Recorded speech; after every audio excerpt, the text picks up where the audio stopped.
5 weeks to go, and now would be a good time for them to turn up. My name's Daryl Cooling. My co-commentator is Rob Popplestone. Good afternoon to you. G'day, Scud. G'day, Gippsland. Really looking forward to this. So much on the line, both for Sale trying to keep hold of their precarious position in 5th place, and also for Moe wanting to secure a top 3 and therefore a double chance. A lot riding on this result. It's going to be a lot closer than you boys believe. Yes, certainly is. Of course, special comments this afternoon for Carpet Country. Nick Lucino's here. Good afternoon to you, Nick. Yeah, good afternoon, Scud and team and listeners around Gippsland. I've got anxiety. You have? Really? You have a very big job, and let's introduce the main stats man. His name's Paul Carter. Good afternoon to you, Paul. Good afternoon, Daryl. And it's a mightily important game. As Terrelgan found out last week, that we had 4 teams equal on points. We now have 3 teams at the top equal on points. A loss to Moe today quite possibly will boil that down to Leongatha and Wonthaggi. So the Lions know that each game as they play out toward finals are certainly must-win matches. Now, what have you set up for Paul Carter? From Paul Carter, what have you set up for Boxer? Because today's a big day. Well, Boxer's got a spreadsheet in front of him there so that he's going to do a big job. He's going to keep eyes on all 5 games at once through... It's not a spreadsheet. I've got TVs going everywhere, Paul Carter. The spreadsheet's on a computer. That's what I'm talking about. And I've got TVs going on here. I've got a game in front of me as well. I'm not you. So we've got our auto sum working over the spreadsheet. So Boxer will be able to tell us score by score how many points are left to go. We expect it to happen this quarter. 156 points. Most rounds have been going 700-800 points a round. So divide that by 4, and you've got the 156 points covered in the first quarter, and that's what we're expecting to see. All right, let's have a look at this game. It's about to get underway. It is Moe taking on Sale. We're going to get Boxer all fired up in a moment. He's going to work on it, but it is Leslie up against the youngster in McGrath, and Leslie clearly taps it down, trying to work a handle out the back there was Smith. Kick around the body there was from Riley Baldy. Goes to half forward, dropping the mark, couldn't quite complete it there was Rowan Diamond. Numbers there through the Magpies, and Jack Johnson has it, goes inboard and finds McLaren. Right in the middle of Ted Summerton reserve. As they look up, he's going to square it out wide. Running from half back there is Whitford. He can mark on the wing, and they've transferred the play nicely, but it was a little bit slower, allowed the Lions to hold things up and really get some numbers back. The kick goes deep inside forward 50. Big fly there was from Declan Kelty. Couldn't complete it. Squeezing a handball out quickly was McLaren, got a kick, nice. And he goes in towards Ronke, and that is the Harry variety, and we'll have a shot on goal. Boxers keeping an eye on all scores. Games, have they started yet? No, they're just at round race 5 at Doomba at the moment. All started. The other 2 games, Druin and Wonthaggi haven't, and Leongatha and Bairnsdale yet to start as well. A really good piece of play there from McLaren. Like the way he's developed this season. His short ball under pressure, lowered the eyes, found his teammate. Now all of a sudden we've got Harry Ronke kicking for goal, 40 metres out, directly in front, off the boot, looks nice, great start. Visitors are on the board. Boxer, you do also have to do special comments as well. I'm trying to do the laptop as well. It was a good little finish there too. I'll tell you what I do like, what I did see as well. Jack Johnson off a half-back line, like he's just set him up very well. He's a little 45 into the middle of the ground.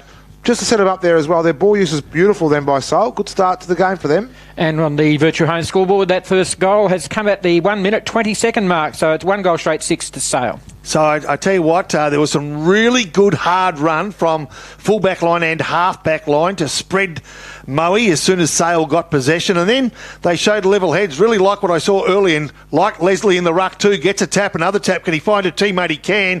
A quick knock forward by Lang. Can he find a teammate? Not quite as clean as he'd like. Jack Johnston was the player. Coming through nicely was Ryan Baldy, but he can't take the ball. He's taken a grand. Good tackle.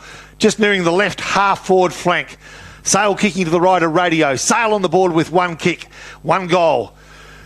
Ball tapped down, nicely done. Johnson fights hard, laying quick kick, threatens the forward 50, now bursts through the forward 50, races on, one-on-one contest. Sale first to the ball. Good tackle laid on Sale, though, by Tyler Pratt. They gain possession, the home side, they go forward, front position, good strong mark. Lockie Ronke. Grandstand wing, Lockie Ronke.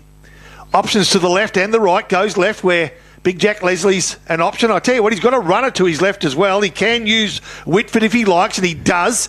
Outer side wing. Leslie's kick is good. Whitford. They don't want to burn the ball. They look a lot more considered than what I've seen them in 3 or 4 instances this year. Harry Ronke already with a goal to his name from 70 metres. Goes inside forward, 50. Through hands. and eventually over the line. Just 20 metres from Sales goals, as I say, kicking to the right of Radio, and they lead one straight kick to no score. It is the first quarter. Boxer, how are you going? He's already had a breakdown. He's tracking. I've got a 13 points. Yeah, I got it. Put it on the spreadsheet. It's on there. Okay. We're 137. We're still counting down. Have you got the 6 points for this game? I'm actually watching. No, he hasn't. I'm actually watching every game in Australia at the moment. We got boxers set up with all the iPads, all the computers. The 1 millionth point will happen in this first quarter. Sale have got 6 of them to start with. They lead by that margin here at Moe. We're going to stoppage inside forward 50. Free kick to Jack Johnson. So Jack Johnson will be hard up on the boundary line, kicking towards the South Street end of the ground. And he is tied on. He's going to decide now to kick around his body, which will be a right kick. He squares up and he decides to pass it off. Beautifully done. Too easy. Wow. Yes, the Moe defence were just lapsing on that occasion, and it lands in the hands of McLaren, who will have a shot on goal. And it's good for you, Boxer, because the Bairnsdale-Leongatha game hasn't started yet. Can you just let me do my job? I can do it. I'm not sure, but back here at Ted Sutherland, Jack McLaren misses. And that's a minus score. And that is, of course, on your Virtue Home scoreboard to kick off this first quarter. 136 to go. 1-1-7, the Sales score. Moe yet to actually go past the centre on their side, I think. Okay, so Baldy goes short to Seppi, deep in the right back pocket, long kick towards the outer side wing, contest, punch from behind, taken from behind Johnson. Can he get a clean touch? He can't. Contested ball, first player there, Lang, dances around, finds a teammate, good hands, and off they go, Sale. They're moving the ball nicely. Out in the full, though. Like a side that's gained a bit of confidence in their performances in the last fortnight. Touched off the boot, out of play. Ball to be thrown back in. Left half forward flank, Sale into attack. Yeah, Leslie and McGrath to do the ruck duties. In the front spot there, Leslie. McGrath got a little tap along the ground. Nicely done to Ferrado. He went backwards to Baldy. Kick down towards the wing area. Nice. Here's Harry Pepper. Scoops it up. Handballs back to a teammate in Van Dyke it was. Finds Wood at half forward. Now they've got an open forward line. Gowers is all on his own. It's 1-on-1. Goes in that direction. Will Leslie and Gowers couldn't quite complete the one-handed mark. Ball comes to ground. Handball over the back there for Diamond. Snap around the body from Gowers will miss everything. And it will go out of bounds on the full. And Gowers and Leslie is going to be a great matchup this afternoon. So it looks like the ball being thrown up. A goal kicked in the Maffra-Morwell game. Oh, they're not doing live scores, are they, Boxer? No, they're not. I'll just give it to Morwell. I don't care. No, we need to be better than that, Box. Yeah, I know. Can't just give goals to teams. It's the ball now here at Moe Somerton Reserve. They go looking for McLaren to Sale on the arc of 50 and boundary. Leongatha's kicked the goal box. Moe into attack. No, they haven't. It's still 0-0. Boxes. I've never seen a bloke sweat in the middle of winter, but he has. Starting to froth at the mouth too. Your first aid is at the ground. Please be ready. As a quick kick from Sale out of defence. Clears the area momentarily. Coming through nicely was Lang again. He's been busy early. Putting his body on the line as he does. Moe with numbers. Work it through. Quick hands. Cut off again and Lang feeds it. Gives it. And off they go. They do it through Rowan Diamond. Goes towards right half forward flank. Good punch from behind. McLaren's going to be the first player there. Can he find a teammate with a handball? He can't. The handball just couldn't find the player who was searching for around that half-forward flank, so there'll be a ball up. The player was Jack Glenane. Shannon Lang, 6 disposals in 7 minutes. Wow, good start. So, ball up 55 metres out now from Sale's goal. Leslie taps it down. A clear, you'd think you'd have the advantage over the youngster McGrath, only playing, I think, maybe second or third senior game of football. Up from the under-18s. They do the ruck duties again. McGrath did well on that occasion, but Leslie got a fist over it. Out there was Wallace, quickly wrapped up in a tackle, and the margin still sits at 7 points in favour of the visiting side, the Magpies. Last one up off the pack there was Adam Wallace. Again, front spot, Leslie clearly tapped this one down to the run of Lang, got a handball away, in towards the forward player there was McLaren, but Van Dyke's been good all season. Handballs over the top to Baldy. Little handball again towards a teammate. They relieved some pressure, but it might sort of come back. Head over that football was Sim, had it, and then didn't have the football. Didn't like the attention that he got from Mitch Bound, and Sim will win the free kick at half back. Jeez, one thing, he slowed down. I kicked 4 in a row, like bang, bang, bang, bang. How many points to go, Boxer? 94. Morwell are 7 points and Maffra are 1 point. Oh, got that. No, you haven't. You've got 6 and Maffra for nothing yet. Catch up. That kick from Sim goes down towards half forward. Leslie again with a big spoil. At ground level there, nicely done. On this occasion was Maslin with her long sleeves. Barrels it towards half forward. Ganane can't quite complete the mark. His second effort was good. Here's Hudson Holmes twisting and turning. Whoa, Thought he got legged. Low then. And the umpire said, you didn't get legged. You've been pinged for holding the footy. And Trent Baldy has it right in the middle of the ground. Quickly plays on by Hander Pepper. Will he unload? No, he goes to an open forward line. Will Leslie's got the spot, slips through his fingers, gets out to the back where Gowns tried to grab it, but relieving some pressure was Whitford, and he gets it out the far side. Couldn't quite complete the mark was Kelty, and we'll get a boundary throw in. Some good signs from the visiting side. If you're going to get yourself in the game, you need to be in it early. Don't let the home side get any momentum. And at this stage, they've done what they needed to do. 9 minutes gone, first quarter. Sale 1-1-7. Moe yet to score. Ball out of side of the ground. Basically centre wing. Thrown in. Nice throw in. Contested between Johnny McGuinness for Sale, but the ball front forward by Moe and around their right half forward flank. All plays you'd think might be beaten by the boundary. No, keep it in. They do so. Under pressure, they run hard and find space. It's Cooper Whitehill towards the centre of the ground. Ball spills front of the pack. Bursting through there for Moe was Charlie Reynolds. Couldn't take the ball with him. He's taken the ground. The umpire's going to take control, or is he? Let's play go. That's not a bad decision. He now takes control, and there's going to be a throw up the outer side wing. As we say, 9.5 minutes gone. Sale 7. Moe yet to score. So 9:45 gone in the first, and Leslie again, this time, it's McGuinness will do the ruck duties. McGrath's going to have a big afternoon. They get to half forward. Great work by Harry Ronke to take the mark and burst away. Inside forward 50. It's all, though, the coach from Moe. He's been fantastic, Declan Kelty. Takes the mark and just waits and assesses. Gets it towards Ball at the top of the defensive 50. Handballs to his brother in Trent. They get it half back. Goes down the line towards Blazer. Good to see Blaze back into the side. It just landed at his toes. He's under a little bit of pressure now as quickly jumps on top of him. We've got a stoppage as we have a ball up right in front of the Moe coaching staff. It's a 7-point margin for the Magpies. Boxer, how are you going? I'm good. What are we up to? 77 points to go, but I'm a bit dubious about the score at Drew and Wonthaggi. The scoreboard says 3-1-19. I've got 25 just for Wonthaggi. All right, if that's the score on the board, mate. It says it. Yeah, it does. The scoreboard did say 3-1-19. Don't worry about that one. Doing a great job for Carpet Country this afternoon. Of course, Boxer, if you're just joining us, is tracking the 1 millionth point in the Gippsland League.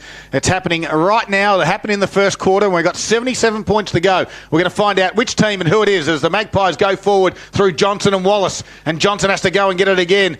He was wrapped up there quickly by a Dylan Brooks tackle. The umpire again lets it go, Poppy. And now calls time, and we'll ball it up. But he's letting things go. Yeah, no, don't mind that umpiring either. Good decision in a game that's hotly contested. Right half forward flank, Sale. Kicking to the right of Radio. Leslie gets the tap. Clear tap there. First player for Sale is Cooper Whitehill. Another touch. Kick smothered. Coming through nicely. Who's on the end of that? Sims tries hard. Can't quite get it. Kick out of the pack by Seppi. Threatens a forward 50.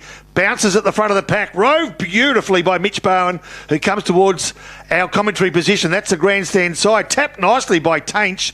Went looking for his teammate. Found him. Got the ball back from Wallace. Feeds it over the top. They're looking okay. McGuinness inside forward 50. Good contest there at ground level by Jack Leslie. Provided a contest in the air and at ground level. Declan Kelty put his body on the line and saved another surge forward. Ball up to take place. 40 metres from Sale's goals. 12 minutes gone. Sale 1-1. Moe yet to score. Best on ground this afternoon, all thanks to Terrell Mazda. Johnson rove that beautifully. Snap around the body. Will go to the goal line. It will miss everything. Actually hits the behind post, Boxer, so no score here. I got it. And we have a boundary throw in. 12.5 minutes in. 7 points is the margin. Sale they've been very good. They've started this game well.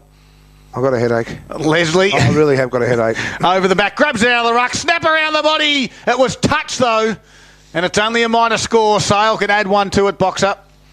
And on the Virtue Homes scoreboard, be inspired by Virtue Homes. They've got the in-house design team. They work with you to design a home that suits your lifestyle. Be inspired. Sale 1-8, and that's the only score in the match. Moe have been inside the forward 50 twice, but no score. All right, so through Maslin, out of side, he goes short, cut off nicely. It is by Jack Johnston. Left half forward flank, kicks to the contest. Out number 3-1. Nice mark by the big man in Declan Kelty in defensive 50. Goes short. Nicely done. Off they go. Some work, some room through the corridor, and they use that well. Gowers goes short to his teammate in Ferrado.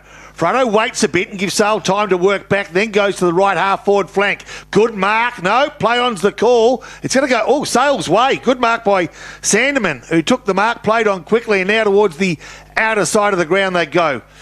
So Sale, under pressure, standing pretty good. This time Harry Ronke, who's the only goal kicker on the ground to date in 13 and a half minutes. For Sale, kicks along the line of the half forward flank, out the back, got some room. Oh, geez, Shannon Lang. His eyes lit up as the ball came out, but the umpire said it's out of bounds and there'll be a throw in. Half forward flank, left half forward flank. Now they've got to Leongatha, so they've got 57 points to go. Flying to our millionth point.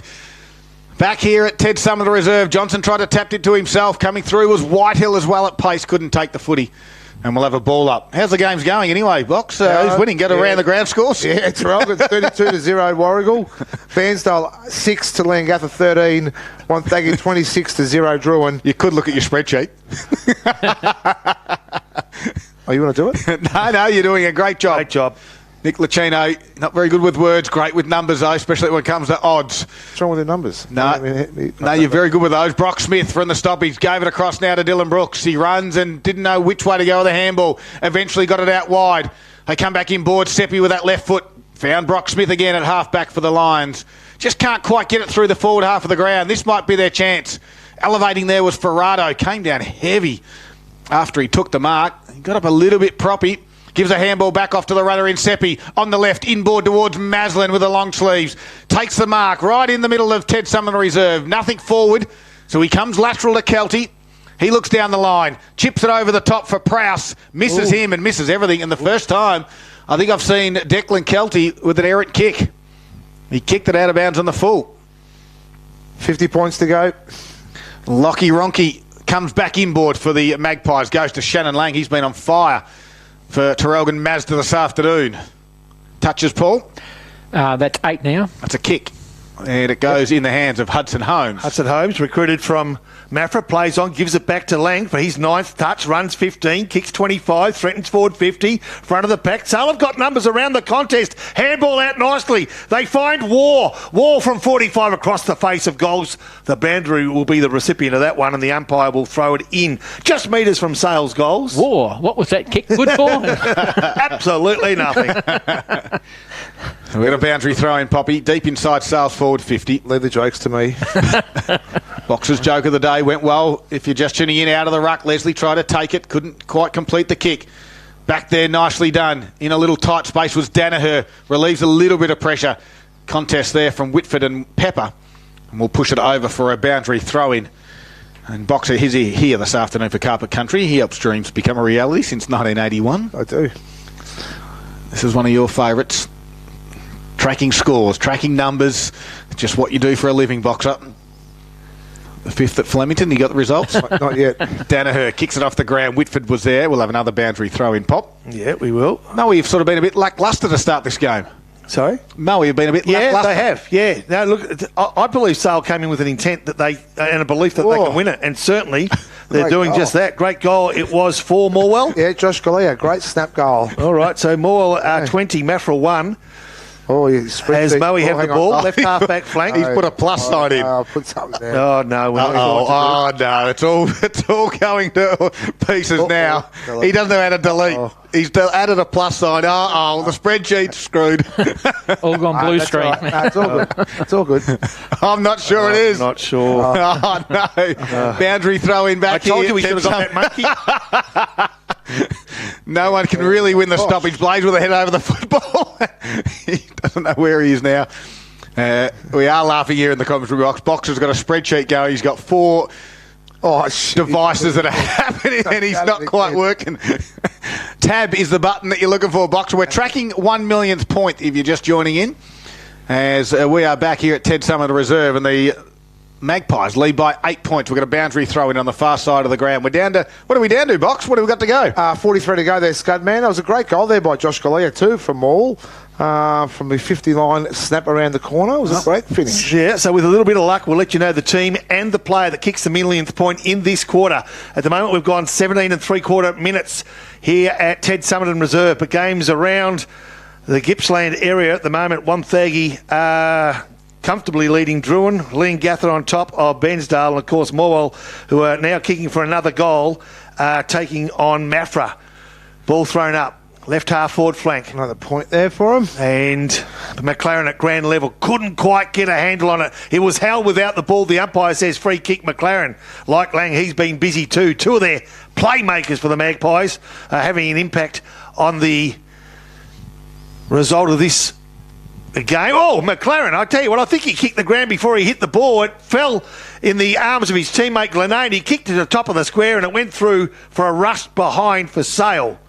So one more point for Sale. It's taking Sale on the Virtue Home scoreboard to 1-3-9. Moe yet to score. I think Moe is very lucky at the scoreline at present. Okay. 40 points to go at the moment. 40 points to go.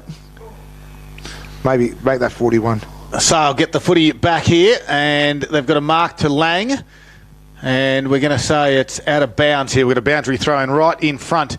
There's a bit of an update for you, Boxer, with the Traralgon and Warrigal game. All right, thank you very much. Boundary throw in back here. It's a 9-point margin. All the Magpies so far. Moe are yet to score. They're leading 1-3-9, the Magpies, and from that throw in, there was no further play. We've got a ball up on a half-forward flank build-up now. It is McGuinness will do it up against Brooks, who is undersized, but working hard there was Seppi at ground level. He wins the clearance. He kicks at the wing where Jacob Wood went for the chest mark, couldn't quite complete it. Diamond's been good. He just took on the tackler too far, and Baldy will win the free kick. That's Riley. And he's right on half forward. It's an open forward line if he wants to move it quickly. Gowers is there with Prowse. He goes the Prowse direction. Nice. And that is a beautiful kick, but Prowse bounces off his chest. Sandyman was there to see it go over for a boundary throw-in.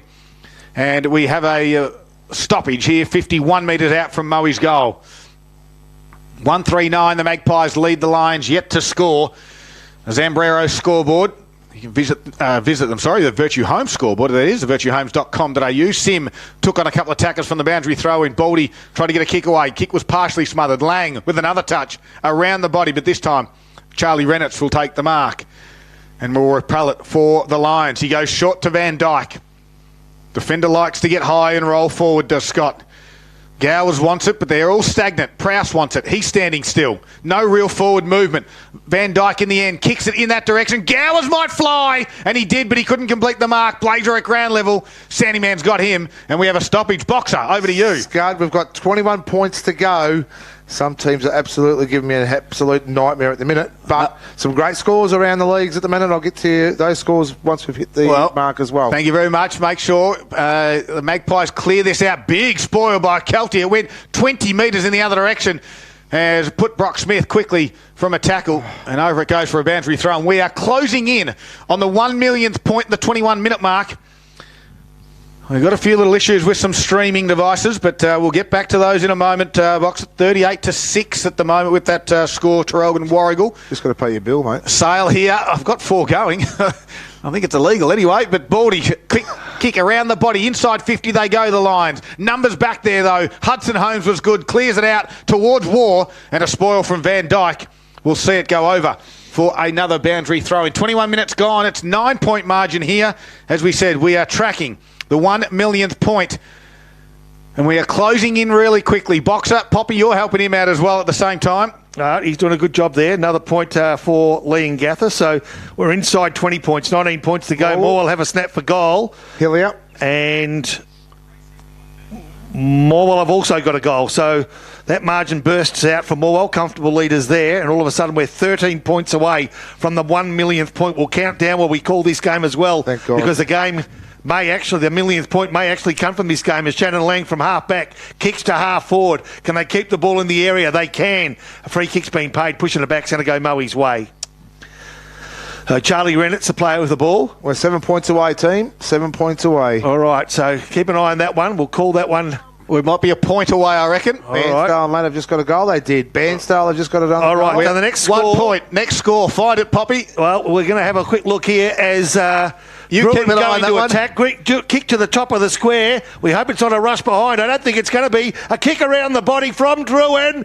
He's through There it for is. a point. There you go. There it And there it is. is. Druin's first score of the afternoon against Wonthaggi is 1 point. Who the player was, we'll tell you during the course of the week. Back here, Billy Gowers has a shot on goal and puts it through the middle. It's a Zambrero Golden Age contender. We've got the millionth point all done and dusted, Boxer. Well done. As Gowers slams home Moe first goal of the afternoon.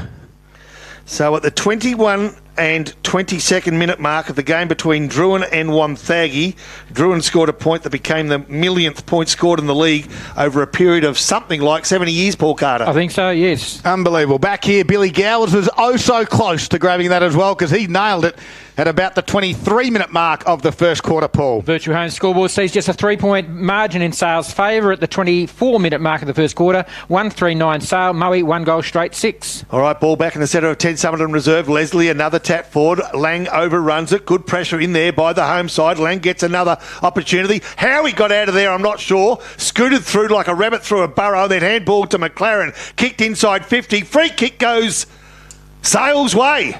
Didn't see the infringement. The player, I can tell you, though, is Jonty McGuinness from 40 metres out and on the slightest of angles. The lead currently 3 points, can go back to 9. Plays on quickly, top of the square, front of the pack. They need a winner. They haven't got one. Cleared quickly it was by Van Dyke, who goes to the right half-back flank for Moe. Again, Sale just keep on applying the pressure. Oh, The kick is an absolute beauty that finds Harry Ronke on the lead. This will test him. The only goal scorer for Sale at 8 has the opportunity from outside 50 to make it 2 from 2. Chooses to play on. Finds Lucky Ronke. The Bros have done that in the backyard. Now they're doing it on the big stage. Falls short. Bit of room to move for Sale. Can they find a way through? They can't. Kicked off the ground. A quick kick by Lang. Around the body. Offline, one behind. Gee, the footwork by Sale at the moment too, their delivery inside 50 has been incredible. And that's led by Hudson Holmes as well off the half-back line too. So he's really living up to the reputation that he had when he was recruited by the Sale Footy Club. But they just haven't finished it off with a goal. 4-point lead to Sale on the Virtue Home scoreboard at the 25-minute mark of the first quarter. 1-4-10 to Moe, 1 goal straight, 6. And just repeating, we have ticked over the 1 millionth point. We know who the club is. We know it was a point, and we know it was Druin. At the 21 and 20-minute mark. Which we'll find Pretty during sure the it was break. number 24. Number 24 might be Big Pratt, I think it is, for 24 for Pretty sure it was Druin. 24. We'll work on that one, though, for you. We'll go back and have a look at quarter time, and it is Sam Pratt. He could be our man who has kicked the 1 millionth point in the competition. I mean, Billy Gowers was very close as well, too, mind you, as Baldy from the back half chips over the top, finds Maslin. Baldy's been good this afternoon, twisting and turning. Maslin's got it at half-back. Inboard kick might be turned over. He does. McGuinness gets a hand into it. McLaren was there. Gets around the tackler of Danaher. Left foot kick to some open space. Kelty's there, though. Can't complete the mark. It was 2-on-1. The 2 might just win out, but they cough the footy up. It goes to Sim. He kicks to open space. Smart. Lockie McGrath will run onto this one. He's got a little bit of pace. He can handball or turn him inside out, and he decided to do both. He got the handball in the end to Blazer. Squares it out wide towards Sim. His right foot kick towards Wood was good. And it able to take the mark on the top of the 50. Maybe too far out to score for young Jacob. They trail at the moment by 4 points to the Lions. 26-minute mark. Kick, though, into the man on the mark. Danaher was there to swoop on it. Gives it back to Wood, who's under pressure. Slaps it towards his goal, though. Head over the football, coming the other direction. Nicely done. That was from Brad McKay. He gets a handball out wide towards the old 1-2 in Lang. And they said that Lang ran out of bounds. We've got a boundary throw in 60 metres around from goal. Boxer. It wasn't Wood's smartest decision to make either. He's probably a bit slow off the foot. And then he had the kick smothered. It was just probably a negative play there for the skipper of Moe. All right, ball thrown back in. Intersection of forward 50 for Moe and the boundary line. The umpire assumes control. 52 metres now from Moe's goals. They trail at the moment by 4 behind. 27-minute mark, first quarter. You wouldn't expect a whole lot of time on. The game's been let flow. Only 2 goals kicked. Sale 1-4. Moe 1 goal. With only a minute or 2 to go, you'd think. I'd love to do a round the grounds. Thanks to Harvey Norman Furniture, Gippsland in the AFL. and it's at the Kennedy Stadium in the second quarter. 4 minutes to go.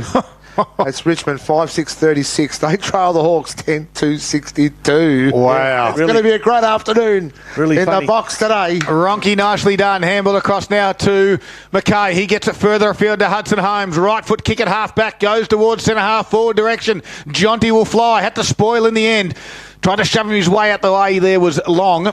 And then had to put a tackle on to stop that forward thrush from the Magpies.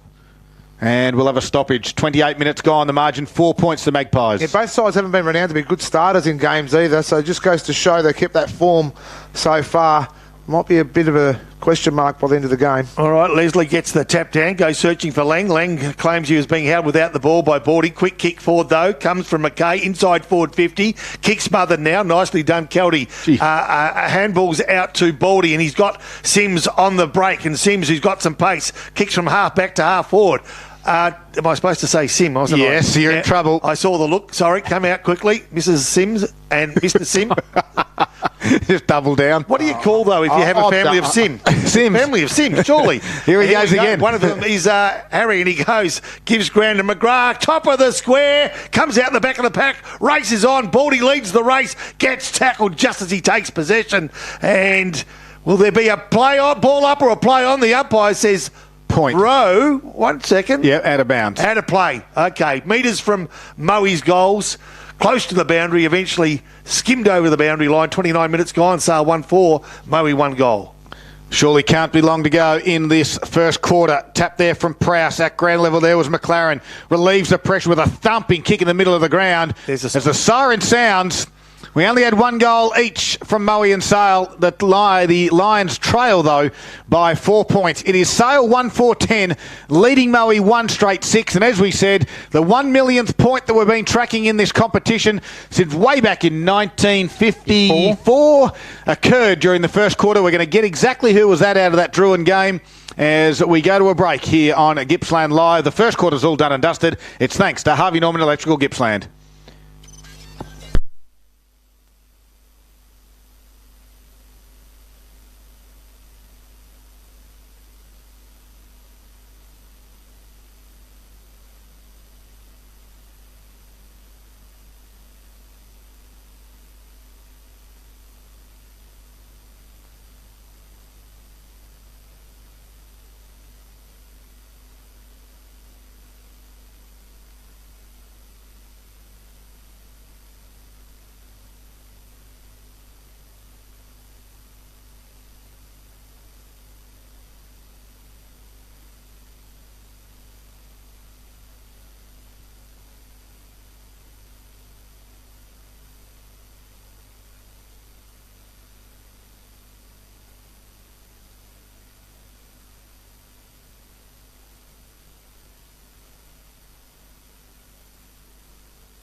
Let's get down to business. It's quarter time. It is Moe 1 straight 6 leading Sale, trailing Sale, 1-4-10. 4-point margin at quarter time.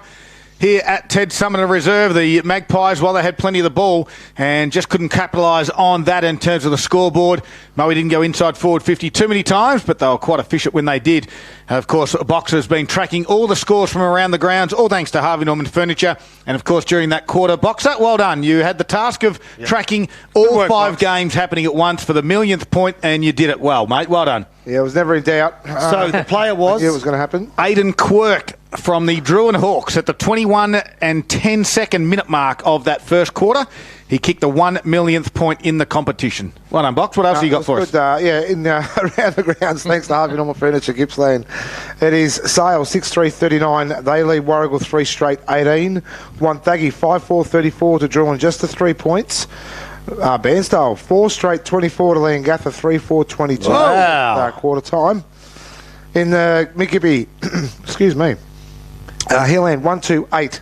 They trail more or less 7-3-45. MDU 2-2-14 to Tarman 1-1-7. Moving North 4-5-29 to Tura 2 straight 12. Thorpedale 5-5-35. That could be a bit of a smoky there. Thorpedale. To Ballara 2 straight 12. Newborough 6-1-37. They lead Yanar 2-3-15. Thanks very much, Boxer. Key stats, of course, this afternoon, all thanks to Terrelgan Mazda, the new BT50 built so you can do ute, available at Terrelgan Mazda. We've got the players returning their position, so we stick to the main ones here. The inside 50 Sale won 12-7. They won the clearances 14-7. Main stat winner was Shannon Lang with 14 disposals and 5 clearances that quarter, along with 8 from Jack McLaren and 5 from Jack Johnson. Riley Baldy, clearly Moe's best with 10 disposals. Harry Sim, 7, and 5 each to Scott Van Dyke and Ben Danaher. Poppy, what did you make of the game out here? Oh, really impressed with what I saw from Sale in particular. They really controlled a lot of that first quarter, and Paul Carter's stats probably add weight to that. Moe obviously aren't out of the contest. I mean, they're 4 points behind, but it's 5 scoring shots to 1, and that probably is a better indication of the control that Sale had. Their finishing just needed a little bit more accuracy, obviously, and a bit more control under pressure. Look, this game's obviously wide open, and there's a lot hanging on it. So, obviously, what happens between now and half-time will give us an indication where this game might head. The other stats saw Jack Leslie and Dane McGuinness with 11 hit-outs apiece, and John T. McGuinness with 4. 26 hit-outs to Moe's 3, and I notice Nick Prowse is now in the ruck. Yeah, they needed to make that move, didn't they? So Leslie just slipped on that occasion, allowed Prowse to tap it down easily towards Danaher. Out there is Riley Baldy. His left foot kick around the body goes towards the sim direction. Diamond's out there as well. He'll tap it towards the boundary line. And we'll have a boundary throw in inside 10 seconds to open this second quarter for the Moe Racing Club. Don't forget, if you're a young member, you can become a young member, I should say, if you're between the age of 18 and 25. Join the Moe Racing Club today for only $20. And for the person that just texts, no, I'm not getting paid $1 for every time I say obviously. I apologise. Said it too many times. Ball thrown back in, half forward flank, Moe into attack. Can they find some room? They can. It's going to actually be a free kick. It's going to go Moe's way from the half forward, inside forward 50. Came from Ben Danaher. I understand Neil Danaher is in the building today. Best wishes to Neil, one of the more courageous people in the country, I'd say, at this stage, and doing great things. As Lang comes from the half back to half forward. Kick was nice. Lead was good. Play on was the call. And now from the centre of the ground, they go inside forward 50. Sale. They got the run of the ball. Just needs a bounce. Got the bounce. Couldn't take possession. Found the boundary line metres from Sale's goals. Just a quick update in the netball here in the A grade. Looks like it's just gone quarter time, and it's Moe 20 to Sale 10. Thank you very much. Good to see Geordie Desson out there. He's on that strong lead. Just couldn't quite complete the mark on that occasion. But inside forward 50 stoppage now for the Magpies. Throw in does drop a little bit short. Brooks handball over his shoulder. McLaren tried to squeeze a handball back. Oh, back on the bottom of the pack there is Jack Johnson. Oh, dear. Umpire said no. Baldy looks up and just goes, whew, thank goodness for that. Great to see our boundary umpires are sticking with the fashion trend as well. His sneakers are matching his socks as well. You don't even know where the socks start and finish, do they? Lovely. So through this stoppage there was Geordie Desson. Got a handball away. Quick kick out of that defensive area was from, looked to be Maslin. He gives a handball off now to Riley Baldy, who chisels a kick beautifully under Brock Smith. He is in some sort of form. Gives it back now to Riley. By hand. Now his kick goes towards half forward. Open space.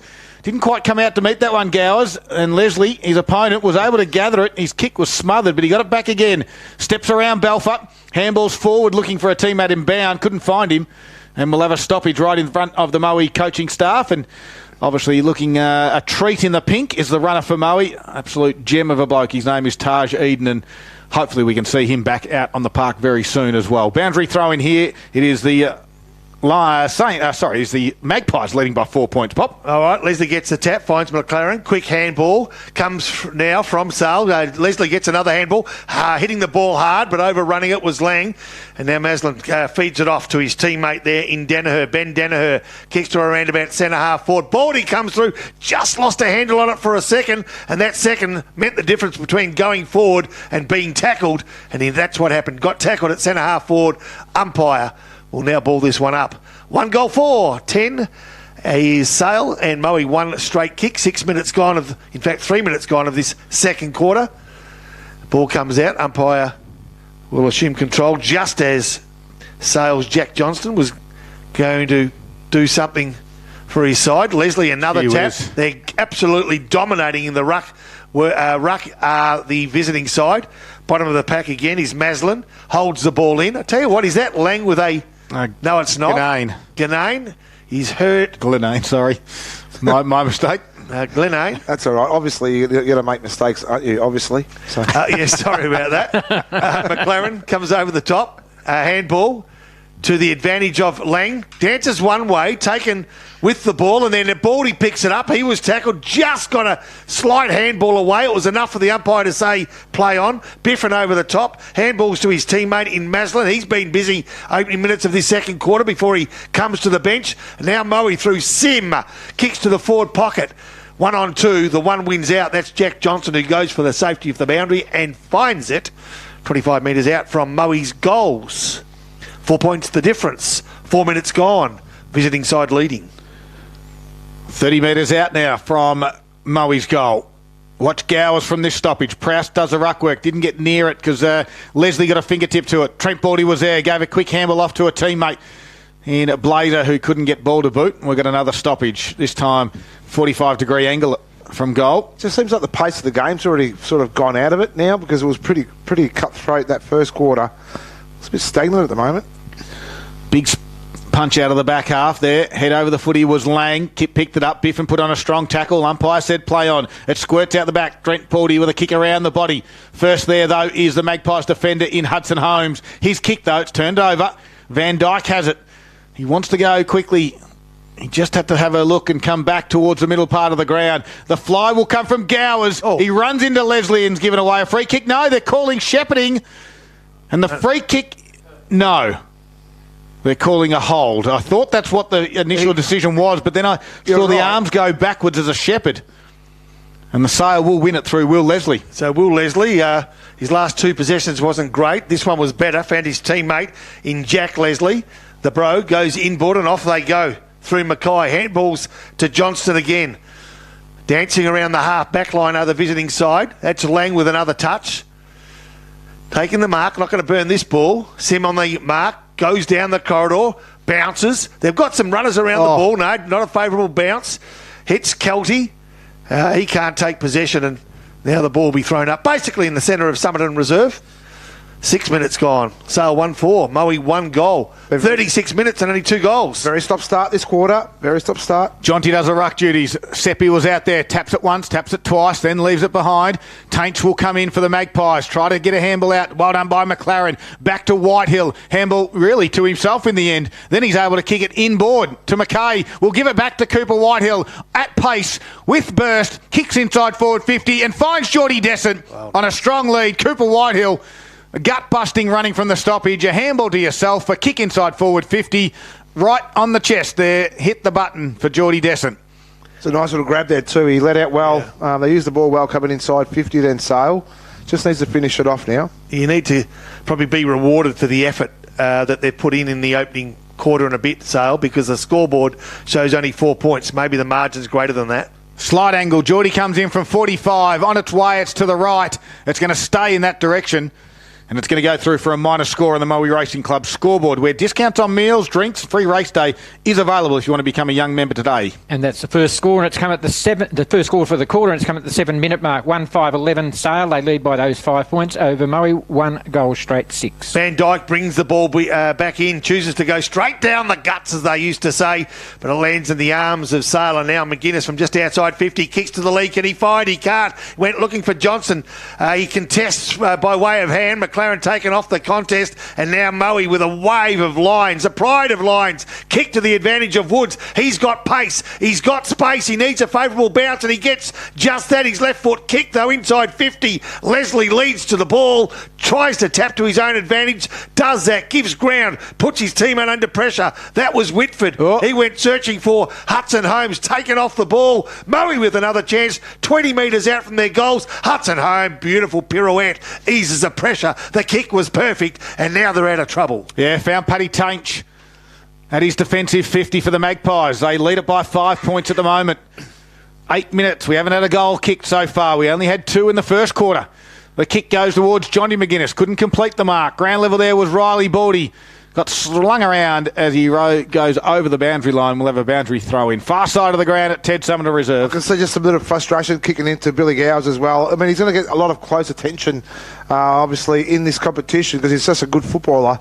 But just got to make sure he calms his head a little bit. Otherwise, he's going to give it tackle. away. He is on one of the best defenders as well. Will Leslie is an absolute jet. Can they get something going here? Riley Baldy just handballs 15 metres, make it 20 metres in front of himself. Tried to get Sim to run onto it. At ground level there was Diamond for the Magpies. Tapped it out toward Tainch. Now over to Whitehill. Tried to duck the shoulder and get through the tackle. Couldn't do so. Ball bobbles out. Riley Baldy's working hard. He's one of the best for Traralgon Subaru this afternoon. A kick around the body from Tainch will go down the line for the Magpies and find touch out of bounds. Jeez, I'm glad he chucked in Subaru. Yeah, me too. I thought, geez, am I on the wrong game? Well, the Traralgon BT50 from Mazda is also good. They're all part of the same Gippsland Motor Group as well. You can get Mazdas, you can get Subarus, you can get but you're spot on, though. Isuzus. Riley Baldy has been unbelievable so far this afternoon. He has, as has this bloke, the big ruckman in McGuinness, who got another tap for sale at ground level. Baldy's been sensational, as we've highlighted to date. Lang applies the tackle. Ball spills out. Goes away, I reckon, of Ferrado. Around it, he comes inboard, finds Blazer. Blazer's been good for a long time. Needs to find his teammate. Does. Pepper on the lead. Was absolutely sensational, and Pepper, a goal scorer of note, has, can you believe it, got the chance to bring Moe in front for the first time this afternoon. It's 6 scoring shots to 1. Wow. Great to see a little bit of pep in his feet as well, too, though, Harry, because yes, he has been obviously had some injuries in the past. What are you looking at me like that for? No, very good. A bit of pep in his pepper feet. He has too. Pepper plays on. Dances around the man of the mark. Wow. Kicks for goal! Moe hit the front. Well, that's going to be actually a contender for our Zambrero's goal of the day. He took advantage of the stand on your mark rule, and he ran around, though. He put some pepper into that kick as well. And we'll just keep peppering away at that goal. I'll tell you what, you've had more peppers than I have, obviously. Harry. So well done to Harry Pepper. Moe do hit the front at the 10-minute mark of the second quarter. The Moe Racing Club scoreboard has the Lions at 2 goals straight 12, leading Sale 1-5-11. I don't know if Box could get in any more puns around Pepper. No. Oh, no, I couldn't. The ball comes back to the middle now, with McGuinness will do the ruck duties now up against Prowse. And we'll give this one to Prowse. Out there was Wallace. Tried to get a handball, couldn't do so. Danaher fights hard at the bottom of most packs. He's been doing that for most of this year. Again, working hard was Ferrado. And we'll have another stoppage right in the middle of the ground. Oh, he's definitely given his opponent the sniffles. Oh, no, not another one. He has, again. This time McGuinness tapped it down. Went through the legs there of Lang. Tried to squeeze a handball out, and he did just that. Out towards McKay. The free kick will come back to Lang, though. And it was over the shoulder. So Shannon Lang in the middle of Ted Summoner Reserve wins himself the free kick. Touches so far for Traralgon Mazda. 19. And we've just ticked over 11-minute mark of this second quarter. Unbelievable first half. His kick goes to the top of the 50. At ground level, Ronke's got one. Handballs over the shoulder. Nicely done. We'll kick around the body there from Harry Potts and miss the goals by 15 metres. He was under pressure. It is out of bounds on the full. So another opportunity goes missing. The pressure, as Scud called, was pretty intense, though. 12 minutes gone, second quarter. Moe 2 straight goals. Sale 1 goal 5. And therein lies the difference between the both sides at this stage.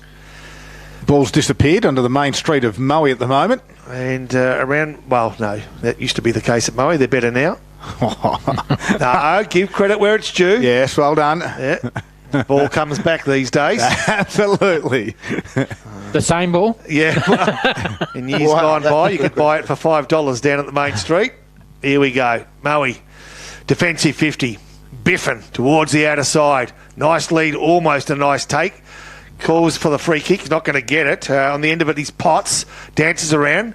And now Sale, they've got the numbers, and they do it quite nicely in the end. Mackay kicks to the top of the square. Can they find a winner? They can't. Well done. Good, strong mark, front of the pack. Scotty Van Dyke, not the biggest, but the bravest on that occasion. Took the mark straight down the corridor. Oh, bang, boom, crash. It was like a Batman movie, but Moe, they stood up and they play on quickly, and through Seppi, they go towards the outer side of the ground where McGrath takes the mark. Kicks it towards half forward. Pepper is the target, can find it. 55 metres out, quickly gives it off to hand to Maslin. Now he's under pressure, holding the footy. Pepper was calling for the encroaching area, but his player was there, so there's certainly not the free.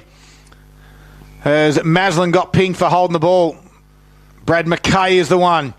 Half-back flank kick was smothered. Well done by Pepper. This could be a Zambrero goal today. Decides to do the team thing and gives it off to Prowse. Geez, he could just about play on then to the big fella, but anyway, he's got plenty of time now, even if it's a tight angle, Scuddo. Yeah, well done to Harry Pepper. He was disappointed in his handball. He made up for it with the smother.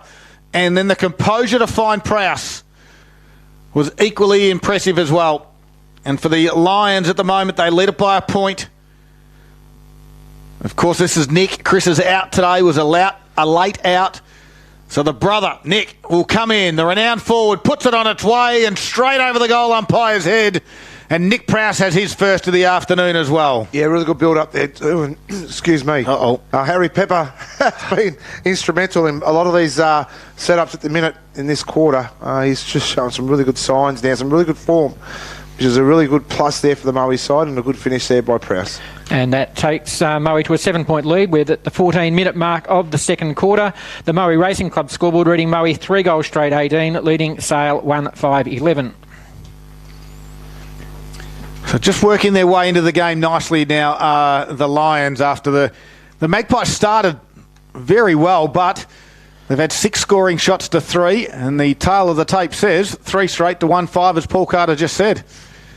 And they've got to take their advantages. They take their moments as they come for the Magpies, especially when they travel away against this talented Lions outfit. 14 and a half minutes into the second quarter. So Prowse got the goal and then got the tap. Johnston got the handball, though, from the centre break to Whitehill. Whitehill gives ground. They keep possession. Nicely done. Sandeman goes towards the right half-back flank and they get themselves out of trouble, but only momentarily. A pretty strong mark half-back line, and Moe will come back into attack through Ferrado.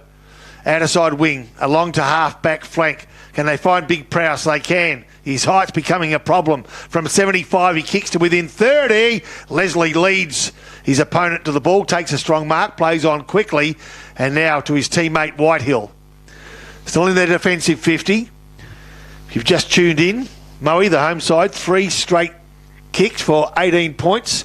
Leading the visitors, Sale 1-5-11 as they go towards the outer side of the ground. Good tackle. Takes ball and player over the boundary line. There'll be a boundary throw in. Just Moe's half-forward flank. Good signs there for Moe at the moment too. I just feel like they're just about ready to break this game open. And they've just got to capitalise on some of their errors at the minute.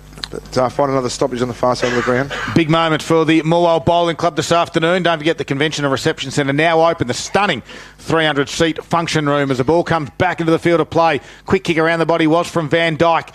Will Leslie's been fantastic across that half-back line. Gathers it to himself, runs a long, long way, kicks it in. Did he run too far? Yes, he did. And right in the middle of Ted Summer to reserve, the free kick's going to go in the way of Tyson Biffin, who can turn around now. If they go quickly, Gowers has got a mismatch at the moment because here's Leslie on Blazer, and Blazer recognises that, goes inside forward 50, and Gowers takes the mark. Great work by James Blazer. Knew that Leslie was a long way from home and quickly moved it inside forward 50 for Gowers. He got dumped after he took the mark. There's a 50-metre penalty, and Billy Gowers will put through his second goal of the day from point-blank range. Bang! Just like that, they get it out now to a 13-point margin, Box. Yeah, there wasn't too much in that either, though, too. I mean, it was all in the play, and I know Leslie actually even tried to help and support him up off the ground, and obviously the cavalry came in. But a good little finish there by Gow. It was a good build-up there, too. Great call. Blazer was quick enough to work out that he had a mismatch, and it worked out perfectly and well scripted as well, Scud. And Billy Gowers is the first multiple goal scorer of the match at the 17-minute mark of the second quarter.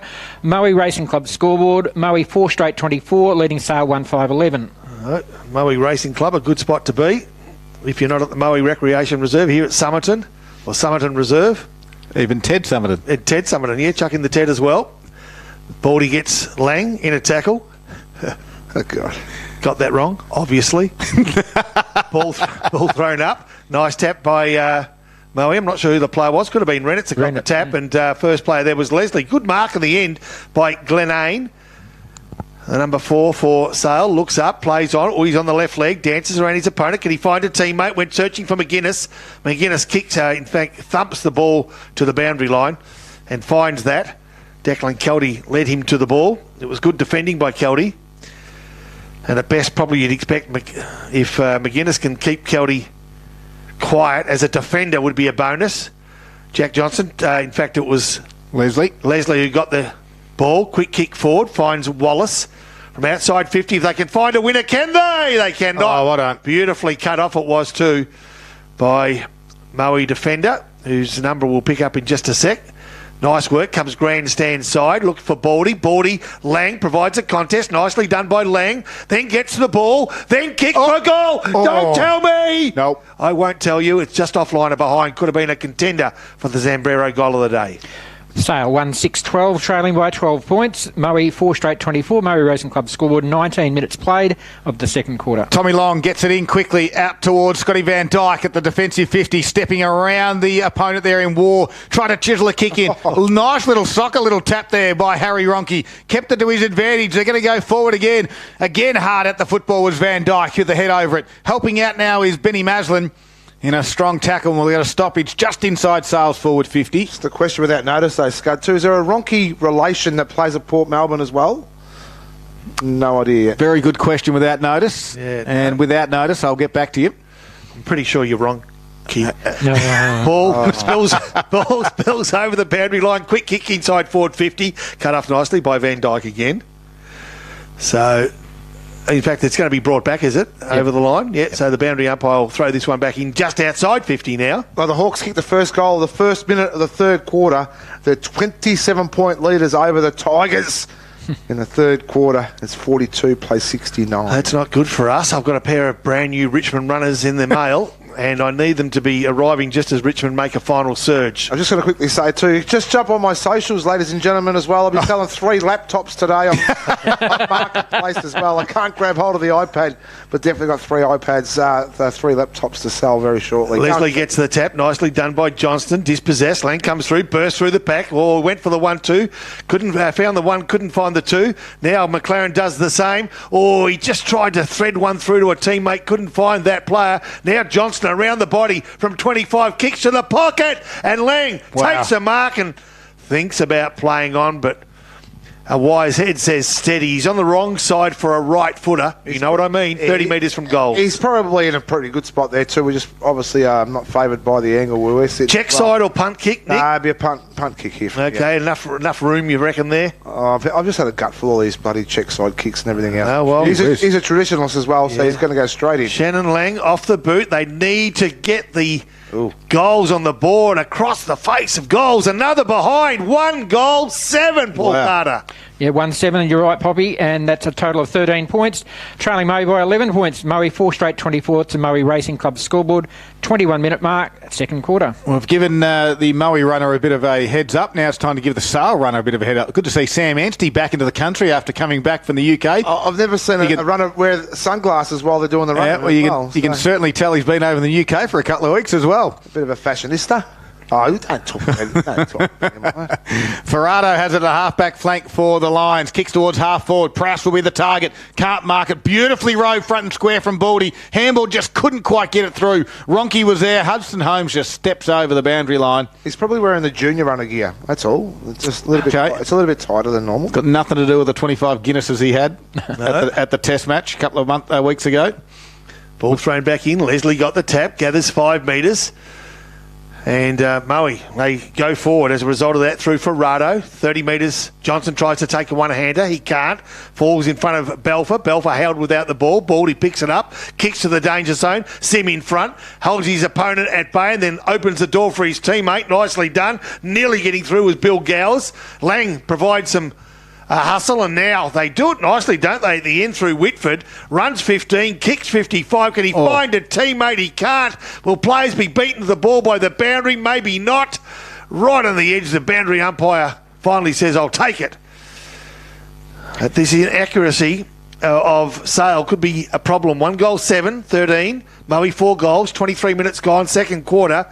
Remembering inaccuracy cost them last week against Wonthaggi. More scoring shots, but lost as the ball's thrown back in.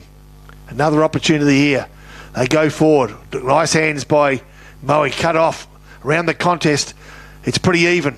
Scoreboard, pretty even. Accuracy, the way of Moe as they go inside forward 50. 1v2. The one is Moe. They lead to the ball and run it over the boundary line. It was Dylan Brooks that grabbed that ball and then went for the safety for the boundary. So this is what they rule in the fact that no Freeman, no Allison, no Kane Martin. Just those little little bit of bite around the ball inside their forward 50. They're just missing that at the moment. So ball comes back into the field of play. Inside Sales forward 50. Took on the tackle there, Trent Baldy.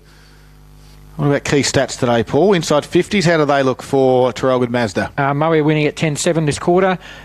Sales still winning the hit-outs, but Moe winning the clearances 8-5 this quarter, so it has turned around. We said that was going to be the key too. Over the back there, Johnny McGuinness, well roved by Jack Johnson. Afterburners on, gets onto the right, puts it through. That's what they're after. No. Puts it through for a minor score. That's 1 goal, 8 now. And that is going to hurt them at the end of the game, you'd think. 1-8-14, chasing Moe, 4 goals straight, 24. Moe Racing Club scoreboard, 24 minutes played, second quarter. So long, goes long, in the far side of the ground.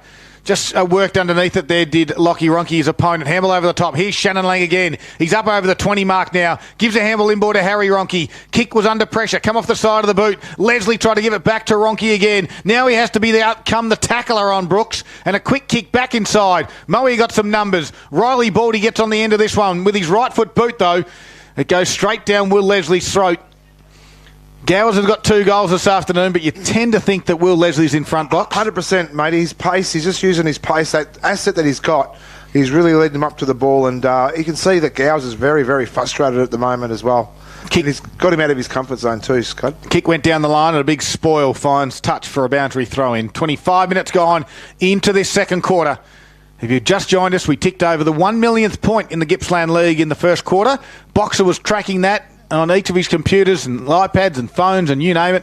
And we found out that Aidan Quirk from the Druid Hawks kicked the point at the 21-minute mark and 10 seconds of the first quarter to become our player to kick 1 millionth point or something to be able to tell his kids in the future, Poppy. Yeah, they will indeed. And when they get to our age, they'll be looking for the 2 millionth point, won't they? As the ball is with Lockie Ronke out of side of the ground. And no one's on the mark. Sale desperate to hit the scoreboard with a major as they go looking for McGuinness. He at least provides a contest. It was a good contest. Spills over the boundary line again. 30 metres from Sale's goals. 1 goal, 8. The visiting side for a total of 14. Moe 4 straight. 24. 26 minutes gone, second quarter. Ball to be thrown in. Doing the ruck work will be Jordan Dessert. No, it won't be. It'll be McGuinness. Got the tap down too. Grand level. Overrunning it was Johnston. Now Moe out of trouble. Through long. Quick kick around about their half-back line. They've got some nice runners around the ball. They just need to find a winner around the goal. That's the key. A quick kick from mid-air. This could be a big chance. Here we go. McGuinness feeds it off. In trouble. Johnston taking ball and all. Hold the ball. Wow. Got a handball away too. Yeah, 50-50 I thought. Playing would have been the right call, but you could mount a case for either side. From the full back line now, Moe. Taking that free kick will be Pratt, who will kick it high and wide. Just kept it in the field of play. Nicely done. 2 or 3 bites on the far side of the ground.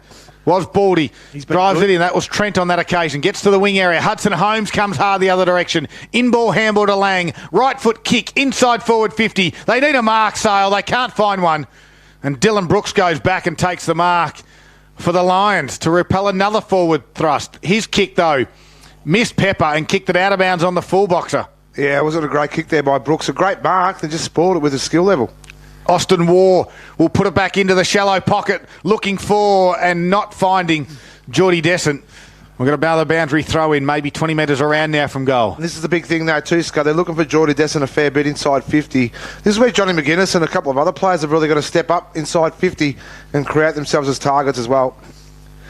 Johnston takes the ball round the body. Yeah, no, kick wasn't great. Pratt takes the mark. Last line of defence again.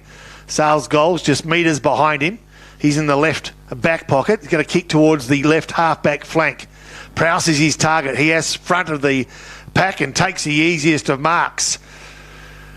Puts both arms up like periscopes and pulls that ball down comfortably. He's in defensive 50. He's been called to play on. He's attuned to what was going on. Kicks towards Kelty, out of side of the ground. Contest is on and it's hot. Neither player can beat the boundary. And although there's some feeling starting to creep into this game with Sim letting it be known that he's around the place, as he does. Not sure anyone's too worried, but he lets everyone know he's there. He's a good player and he tends to fire up better when he's fired up himself. Yep. So it's not a bad decision by him. Oh, hold the ball decision after not having too much prior opportunity will go against Jack Johnson there, Poppy. No, so I've just it'll go Moe's way. I've just sold a laptop to Mott 165 for $70. So we're done. Thank you. That's one gone. Farado, outer side wing, kicks towards the half forward flank. One-on-one contest. Leslie at the front. Gee, not happy. Take the ball over the boundary and then slapped it away. If you get an umpire that isn't in the mood, he could call that for a free kick. Did you delete the history, did you? What's P-Hub? No. Boxer. Keep Don't it say clean. too much. No, Park Hub. Half forward flank the ball goes. Belfer gave a handball away. Went straight, though, to his opposition player in Johnson. Big fly was from Wallace. How could that be a free kick? He actually sat on his teammate's shoulders. No, it was a mark. Okay, play the mark. Fair enough. I missed that. I thought it was a free kick as Brooks drives it back towards half forward for the Lions. Johnson was there. Ground level was Sim. Handball out to their teammate there in Farado. Try to get it now to Gowers, who's high up the ground. Shrugs the one tackler. Tried the 1-2 handball. The one didn't quite work. Jack Leslie comes in. He misses his brother by hand. Back there was... it was Gown, and then they kick it out wide. It was Mitch Bound, I should say.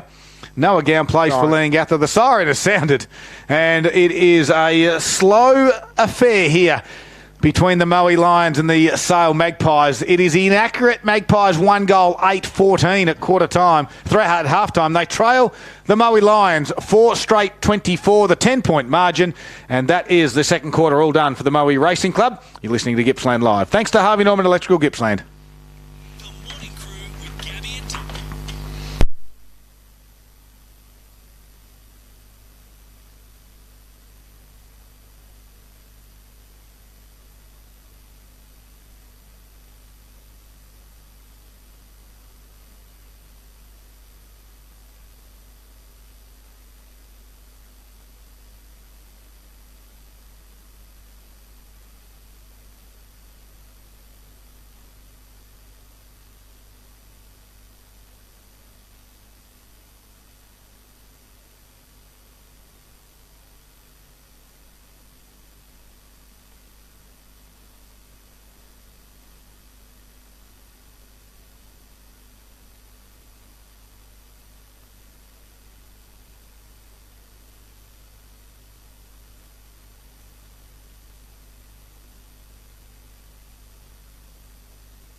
Yeah, it is a half-time wrap. It's a 10-point margin to the Lions. They kicked 3 goals straight in the quarter. They've actually kicked 4 straight for the game. And it is 2 goals to Billy Gowers and singles to Nick Prowse and Harry Pepper. While for the Magpies, well, they've only kicked the 1 goal, but they've had 9 scoring shots. They have kicked 1 goal 8 in a half of football, and they trail by 10 points now. And that sole goal scorer was Harry Ronke, and it was way back at about the 10-minute mark of that first quarter.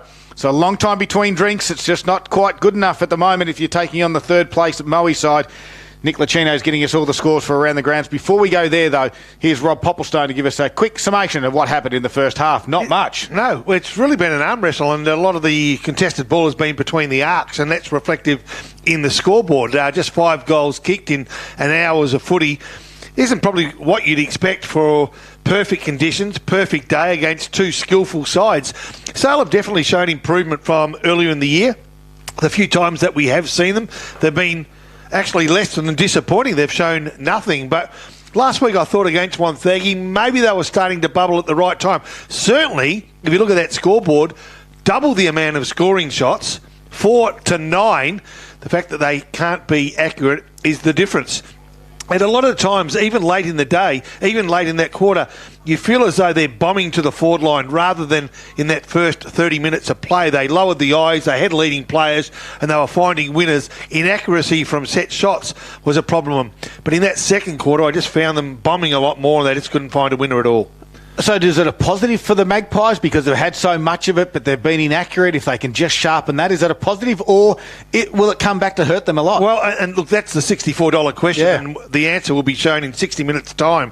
But you can't be given too many chances away to a side that's above you on the ladder, and they can make you pay. So, Moe get a lead in this third quarter greater than the one they've got at the moment, which is 10 points. All of a sudden, the pressure starts to build on Sale. Now, 2 things happen when you're under pressure. You crumble or you respond, and you'd hope that Sale are in a position where they would respond, but we'll know a lot more about that in this third quarter. All right, let's go roll it across to Nick Lucchino and Boxer, of course, around the grounds. Thanks to Harvey Norman Furniture. And don't forget, you can get 60 months interest-free, no deposit finance from Latitude Financial, and receive a $1,000 bonus gift card. Yeah. Oops. Sorry, guys. Just get the microphone near your mouth, mate. Yeah, You'll be right. my apologies. Okay, here we go to Gippsland League. Warragul. It is 3 straight 18. They haven't scored since quarter time. Traralgon 8-4-52. Wonthaggi 11-8-74 to Druin 3-3-21. Morwell. Yes. Yeah. Okay. No, that's fine. No, keep going. That's okay. That's right. Just a little bit trigger happy. All good. No worries. No, that's fine. We can go to a break and then we'll be back. That's good. Cool. I had a bite of that one, mate. I'll go something up here. What is it? Oh, I didn't see them. Ooh. I don't want that now.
Away, of course, here at Ted Summer the Reserve, it is a 10-point margin at the moment. Boxer, just quickly, how do you see this panning out in the second half? Do you want to change your tip? You've gone with Moe to win by 34 points. No, I think I'll still stick with that result there as well. I just think that they can be a little bit more efficient coming inside 50, Moe. So it was an even Steven in regards to inside 50s for both sides in that second quarter.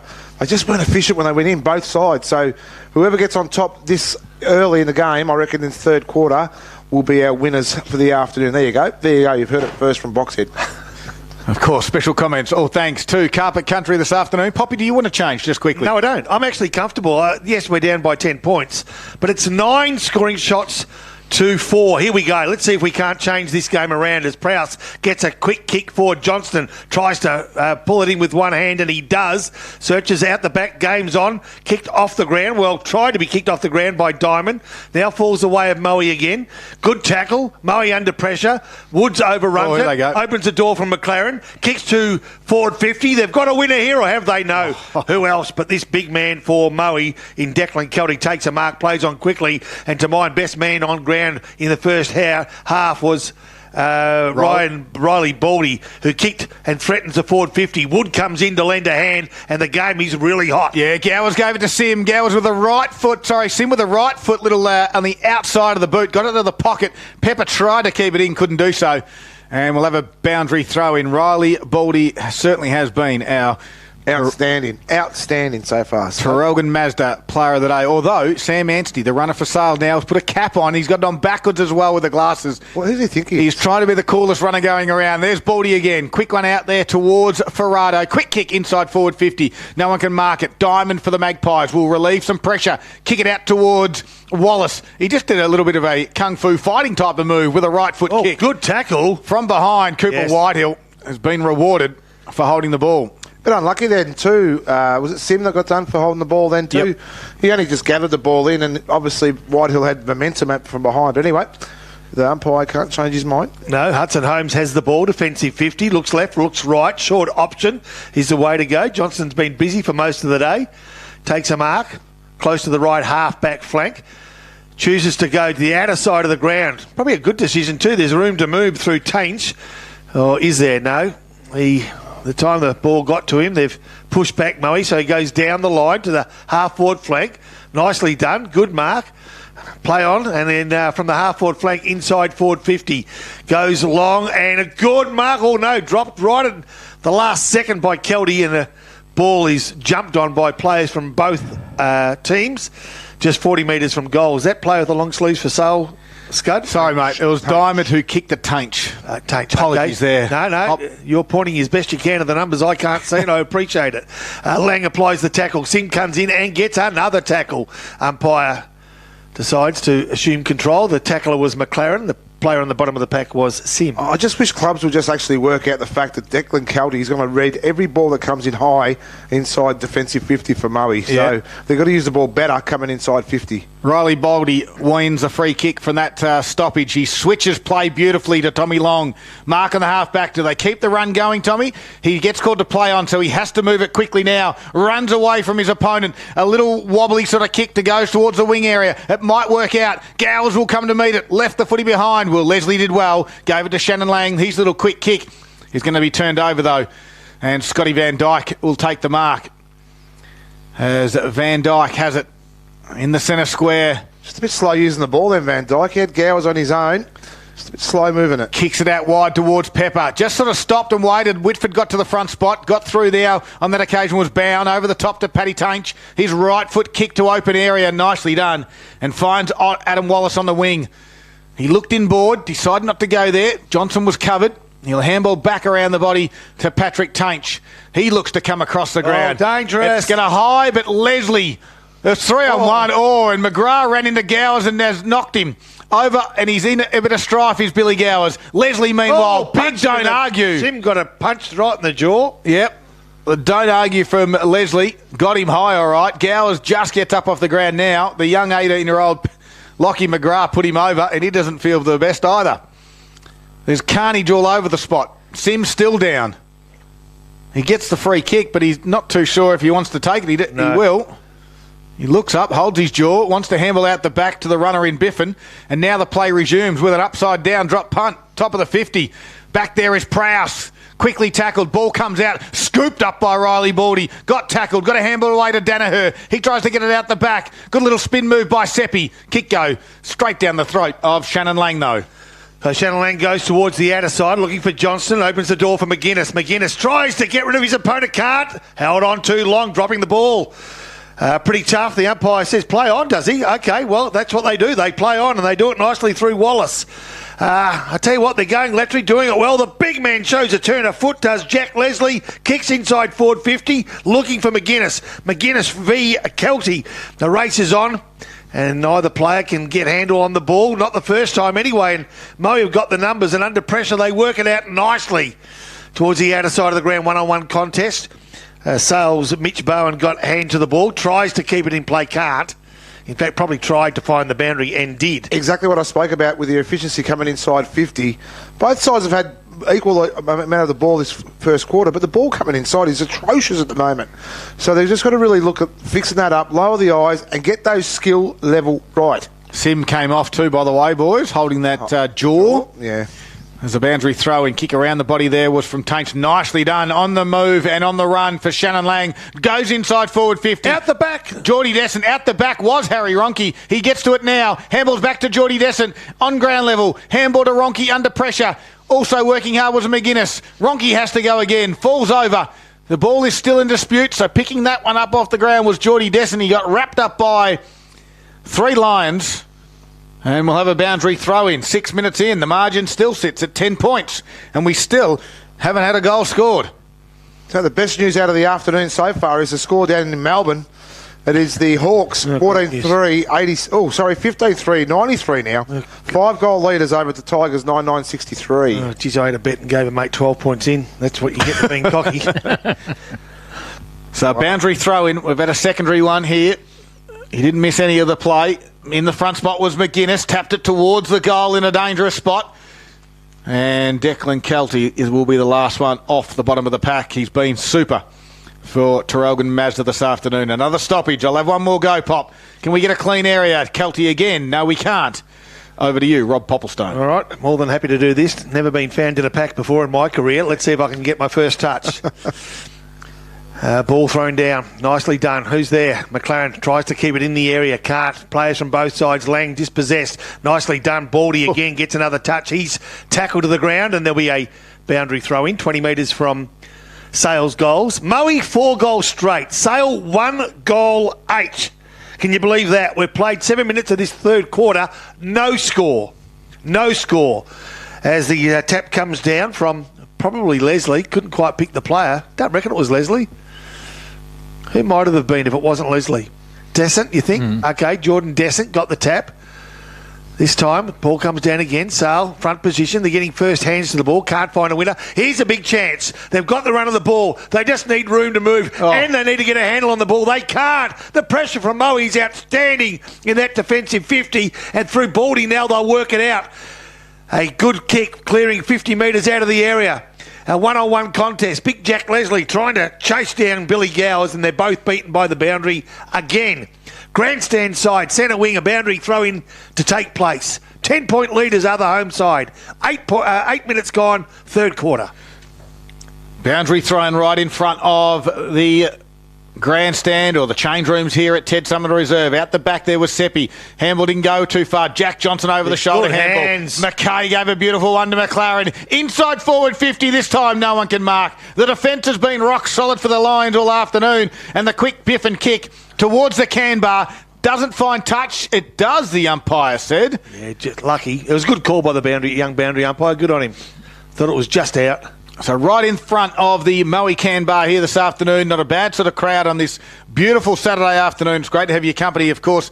It is the Alinta Energy Gippsland League, and it is round 14. And you wouldn't know it, but it is the third place Moe side taking on the 5th place Sale.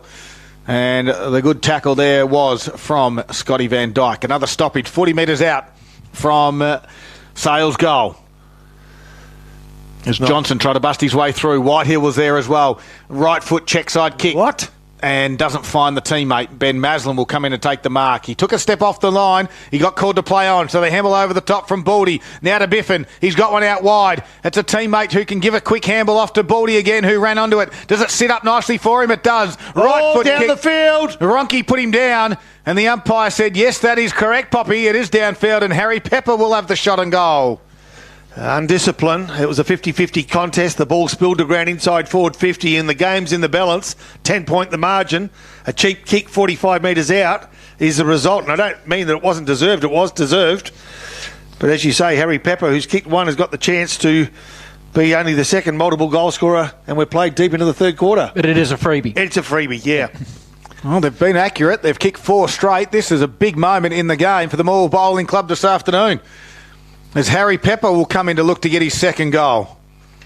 Slideish angle, 40 metres out, leans back, points to the sky instantly, and then celebrates with a double fist.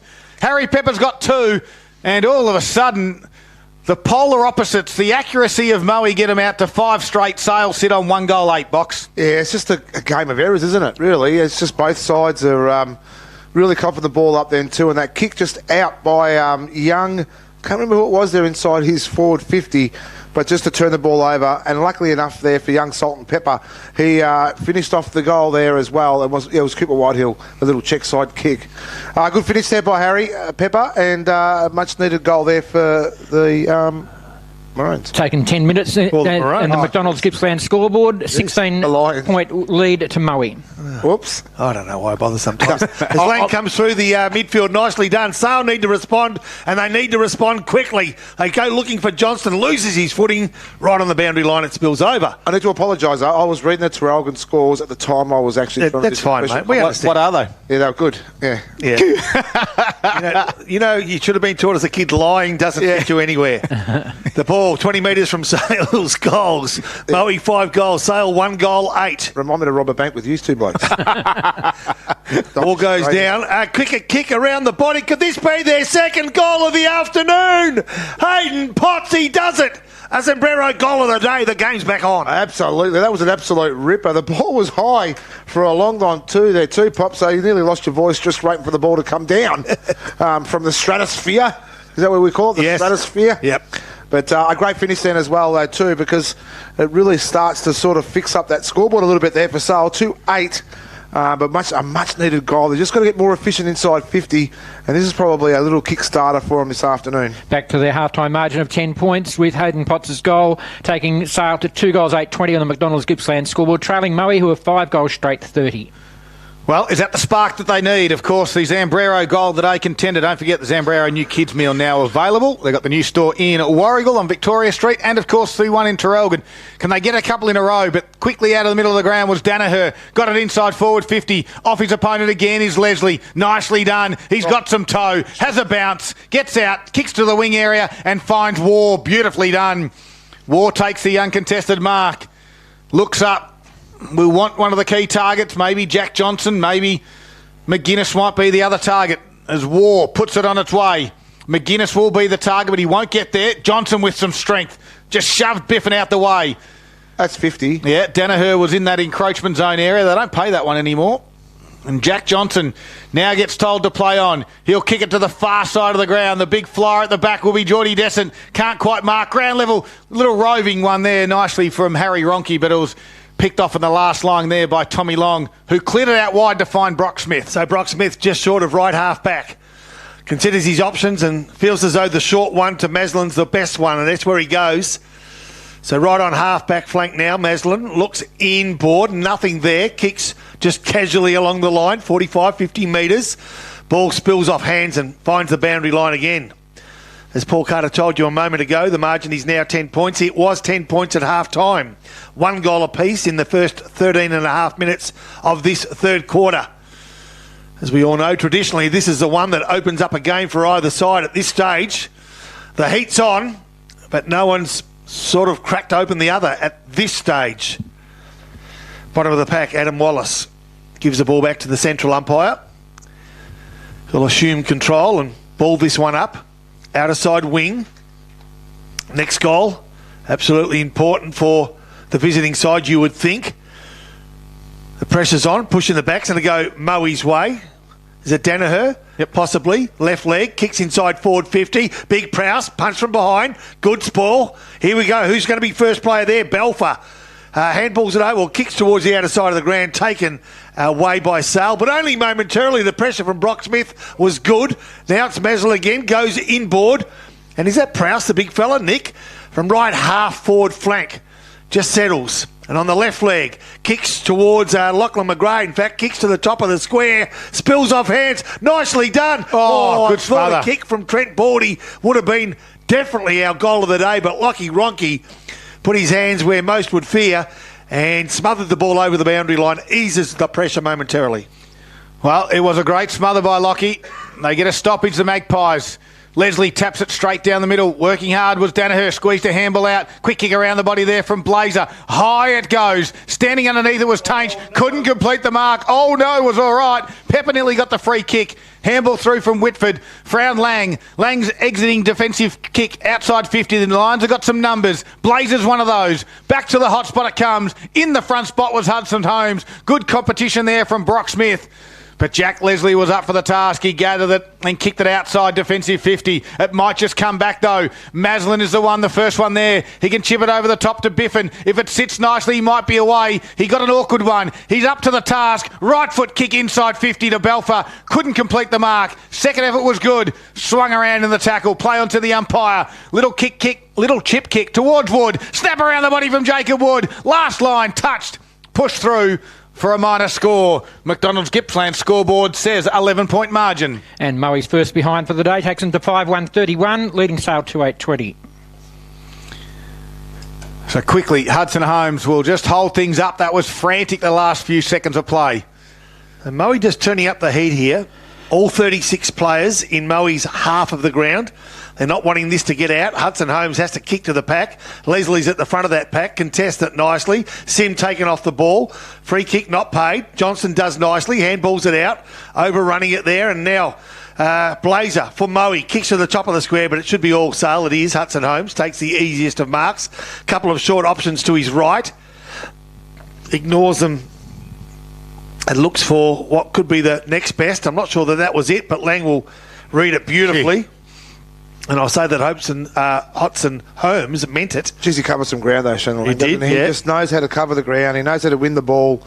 Beautiful skills. Yep, so again, Lang goes. So he went searching for Leslie, couldn't find that player. So Pratt, in front of the pack, took the mark, plays on. Nicely done, and off they go again. They do this through McGrath. In fact, no, it was Danaher. Wood. Inside forward 50. Wood couldn't take the ball in. Good pressure there from both sides. Tapped out. Wood's come through again. Take two. Boldy, left foot kick. It's going to fall in open space. Jumps up in the air. And now Leslie gives it back to Lang again. He's going to go short. Can he find a teammate? He can't. Good spoil it was by Scott Van Dyke.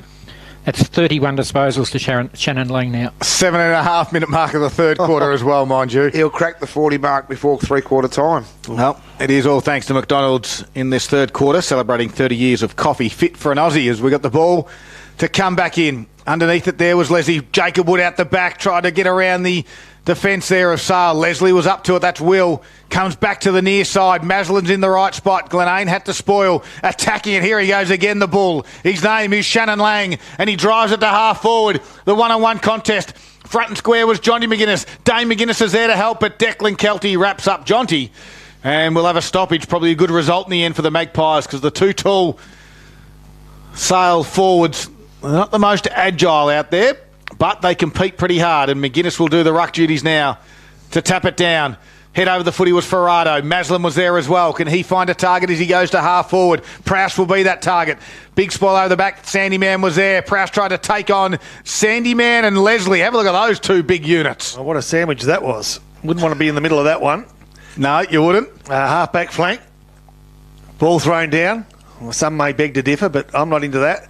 As they come forward, they do it nicely too, through Cooper Whitehill, kicks to the half-forward flank. Good, strong mark by Brooks, who was taken high. Caught one. I think innocuously in the contest. There's been a few Moe players down, but they've all got up. One was Sim, and on that occasion it was Brooks who plays on. Finds Seppi, half-back flank. Sorry, Scud, following your lead there as they go towards a half-forward flank. Bloody fat fingers are causing me problems as he points to the players. Ball on the right half-forward flank. Moe to attack. 19 minutes gone, third quarter. Moe 5-131, Sale 2-8-20. Having an absolute shocker I am today, Poppy. I apologise for that as McGrath got it down, but Lang again kicked it a half forward. Jack Johnson was there. Nice. Put on some afterburners. Runs around from 50. Has a flying shot at goal, open goal square. Tommy Long is back there with those yellow boots, Poppy. And his right foot kick on this occasion will hit Sim. Beautifully done. The exiting 50 kick has been good for the Lions. They lead it by 11 points at the moment. 19 minutes of this third. Out to Rennett's, they go by foot. Down the line to Baldy. Couldn't complete the mark. Leslie was there but ran out of real estate. And on the far side of the ground at Ted Sumner Reserve, we've got a boundary throw in. Box up. Yeah, just got some around the grounds thanks to Harvey Norman Furniture, Gippsland. One Thaggy, 14.993. They lead Drew on 3-3-21. And Morwell, 8-8-56 to Maffra, 2-10-22. Okay, Moe into attack again. And guess what? Through Baldy again. 65. Kicks to the lead. Oh, look at the that. kick's good. The lead's good. And a nice mark by Harry Pepper has the chance to be the leading goal kicker on the ground. He has 2. He wants 3. And that will apply the pressure well and truly to the visiting Sales side. I like his role, though, too, because it takes a little bit of focus away from Gowers, because obviously he's their focal point. Just been leading up very well. His kicking's been pretty good so far. A tough pocket. No win to speak of, though. So I'm going to back him in, boys. All right, Harry Pepper on the wrong side of the boundary, but he can kick a goal off the boot. You know what? I reckon he's done it. Zambrero. He's done it again. Bang, bang, The bang, pressure bang. was on. That is... Zambrero goal today. Bang, bang, bang, bang. He's just a bit of an enigma, Harry Pepper. When he's on, he's on. And I tell you right now, this afternoon, he's made every opportunity. Every time he's got that opportunity to have a go at goals, he has scored and scored well. I just love his pace at the moment, just the way he's attacking the ball as well. We're going to see the arm finger in the air. Celebration, straight up. He's probably a little bit young to be doing that sort of stuff, though, too, because one of those older blokes, I'll give you the tip right now, will probably cut that finger off. 17-point lead to Moe at the 21-minute mark of the third quarter. The McDonald's Gippsland scoreboard has the Lions at 6-1-37, leading Sale at 2-8-20. I mean, all jokes aside, if you can do that, when you know when you're off the boot, it's going to score. Why not do it? The Lions win the clearance, but Sandyman was across half-back, got it out wide to Taints. They get it to Glenane. Missed the handball, though, to Whitehill. Sim came in. Balfour was head over the footy as well. Whitehill again. Handball to Lang. Lang's right foot kicks a dangerous one in the middle of the ground. Just sits up for Trent Baldy, though, and missed him. Jack Leslie. And I'll tell you what, Lockie Ronke's copped a drive-by boot. And I won't tell you where the boot hit him. Trent Baldy grabbed, I'll try and paint the picture here.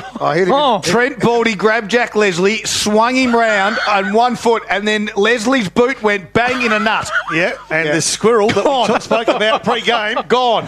He's just Ronke's down, still down. The squirrel that was Nick's joke before the game, just got his head over the fence and thinking there's an opportunity here. Well, he was lying on his back as well. Thought he was playing cricket and the bowler had overstepped. You know that results in? Yeah, no ball. And Ronke, well, he's up on all fours. Yeah. He's up. That's a good sign. And here they go. They do it nicely from Ferrado. And they go inside forward 50. Another goal here for Moe could be the killer. You don't know. Oh, I tell you what, that was a between the legs backhanded handball and it came off. Tell you, nicely done, Leslie on the lead yet. A quick kick finds Dassett. He's been busy, needs to be better because they need to find an avenue to goals. Through Whitehill, half-forward flank. Here we go. This is probably their best chance. Got a loose man to his right coming off the boundary line. Finds that player. Can they go inside? He missed the ball completely and tackles a player from Moe and he gets done for holding the man without the ball, and that was Biffin. Oh, dear. Advantage was paid. We've got another player grabbing the old agates at the moment too, right now too. So kick around the body there was from Biffin. Sim in a little bit of traffic, does well. Little neat kick. Finds Smith. Smith wanted to give it back to Sim, but Diamond did enough, and then Brock Smith just dumped him. Now gives a handball off to the runner in Blazer. And Blazer's right foot chiselling kick at the way direction there of Pepper. Second effort at ground level was good with a strong tackle on Whitford. Dumped him onto the ground. We're going to stop it 40 metres out from goal now for Moe. I tell you what, the umpiring today has been pretty good, hasn't it, really? We haven't really sort of noticed anything untowards. It's been very good from all umpires, boundary and field. Stoppage there. Tap from Leslie at ground level. Here's Danaher. Shrugs the tackle. Gave it to Blazer. Blazer's left foot kick was smothered. He has to go again. Driven into the ground, Leslie. And Blazer just gets the hands out as well as they go to ground. The Tigers are making a little bit of a mini comeback at the moment down at the G. It's only 18 points now. They've pegged it back by 12. Come on, Tigers. 17 points now as we speak. Kick out the ruck there was from Gowers. Didn't go too far. McLaren got it towards Whitehill. And then again, quickly down at ground level there was Gowers, who got dumped quickly. And we'll have a stoppage right on the hard on the boundary line. As it's about 40 metres around now from Moe's goal. They led it by 17 points, which is 24-minute mark of this all-important third quarter. It's low scoring, which still keeps Sale involved, but the way they're kicking, they've got to start taking their opportunities. Jack Johnson gave it a quick one to McKay. Back to Holmes. Handballs over the top. This is better handball. Through Ronke. Middle of the ground they go. And it goes in the direction of a teammate there in Potts. Couldn't quite complete the mark. Gets out the back. Biffin left it behind. Rennett's under pressure. Handballs to no one in particular. Except for here comes the man. Declan Kelty ran on with one hand tackled. Went to ground. Umpire said no opportunity and it's my ball. Great work by the coach. That's leading by example, isn't it? Absolutely it is. 2-on-1 and he causes a stoppage. So 17 points is the margin. Needs to be shorter, you'd think, given they've only kicked 20 points in 3 quarters, Sale. There he is again. And Kelty takes the mark, as he does so often in defensive 50. Just eases the pressure of his teammates momentarily and then chooses the best option, as he does quite often as well. That bloke is Scott Van Dyke, steady, runs 10, kicks inside forward 50. Pepper has to wait, taps it over the back, pretty clever. A kick off the ground. It needs a favourable bounce. It's not going to get that. It's going to get the boundary line. But even that, given the circumstances, is okay. We're just metres from Moe's goals. 26 minutes gone third quarter. Moe 6 goals, 1. Sale 2 goals, 8. So that's just that perceived pressure coming inside 50 that's forcing these errors from both sides. They're kicking inside 50. Their efficiency is about 10%. Whitehill has to just gather it from the stoppage and barrel it towards the boundary line. Scott Van Dyke asks the question, asks it again, and it's might be over for a boundary throw in, and it's all okay. It is, Boxer. Yeah, it is. I thought it would have any other time it would have been deliberate. This afternoon with the scores only really 3-goal game, you'd think the umpire might show a little bit more than that. So boundary throw in, 26 and 3/4 minutes gone into this third quarter. It's the Lions leading by 17. They've kicked 2 goals to 1, and they're going to go forward again. Here's Baldy, left foot kick this time from Riley to Prowse, super mark. No, yes, chopping the arms. Play on advantage for call. will be paid. You're going to bring it back, wait don't a you? minute. They call the advantage. They're not happy, Sale. They're going to bring it back. He did call the advantage, but I guess... And now 50, I think you'll find, because they didn't like the decision. And this is an absolute certain goal now to Prowse. And more importantly, the big moment right here, right now. No, Sale don't like it. I think the umpire's saying, did he get the advantage of it? It's not a goal. Oh, Sale won the argument. Have you ever seen it before? Yep, he's called the advantage. You let it go. He's wow. The umpire. So that's good stuff. Minor score. 6-2-38 Moe to 2-8-20 Sale on the McDonald's Gippsland scoreboard. Well, the game's in the balance and decisions like that can have an impact. Let's see what happens now. Moe will respond by holding the ball in. They're 60 metres from their goals. Centre half forward true is where the ball is at the minute. They've got to get one before 3/4 time. Sale do, definitely. Leslie, big tap. Can he find a teammate? Johnson tapped it to the advantage of a teammate. Over there, it looks like McKay. He's taken without the ball. Play on's the call. Fair enough. And Sale now got a late great charge. smother. Good smother by Moe to keep the ball in the area. Johnston was a player on the ground, but the smother came from Lachlan McGrath. And it was a neat smother, just as Sale were looking to go forward in the dying moments of this third quarter. Blazer and Jack Johnson go at it. Ball goes up though. McLaren was there. Blazer and Johnson go again at ground level. This could get willing between the two balls. They are very good at it. And now Baldy comes in as well. As we are both off the bottom of the pack. Jack Johnson, James Blazer. Umpire quickly throws it up again. Leslie tapped it down. Danaher was there, wrapped up by Lang. Johnson and Blazer still go at it. Not one of them will take a backward step. Again, we've got a stoppage. 28 minutes gone. Tap down there. McLaren tried to get boot the ball. Siren gone. And the siren sounds for 3/4 time. A little bit of niggle in the game. They just have a little bit of push and shove as both sides just separate at 3/4 time. We might just stay with this just for a little moment. You want to see a spark on the ground? We've got a big fourth quarter coming up. As both sides now separate, nothing's going to continue on other than some lip service. But at three-quarter time in that third quarter, it was 2-1 for Moe, and they extend the 10-point margin at half-time. They get it out now to 18 points. It's Moe 6-2-38, leading Sale 8-20, and it is a Gippsland Live. All thanks to Harvey Norman Electrical Gippsland.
It is the final quarter about to get underway, and as you just heard in those highlights, the Moe defence have been rock solid all afternoon. Tommy Long led back there. Charlie Rents is back there as well. Trent Baldy has been back there as well. They have been fantastic through the afternoon. Declan Kelty has been an absolute star for that Moe defence as well. They led it by 18 points, the Lions, coming into the final quarter. Boxer's got some scores quickly for us around the grounds, all thanks to Harvey Norman Furniture. Yeah, thanks, Scott. Traralgon 12-14, 86. They lead Warragul 6-2, 38. Wonthaggi 15-10, 100. Drummond 5-3, 33. Morwell 10-9, 69. And Maffra 2-11, 23.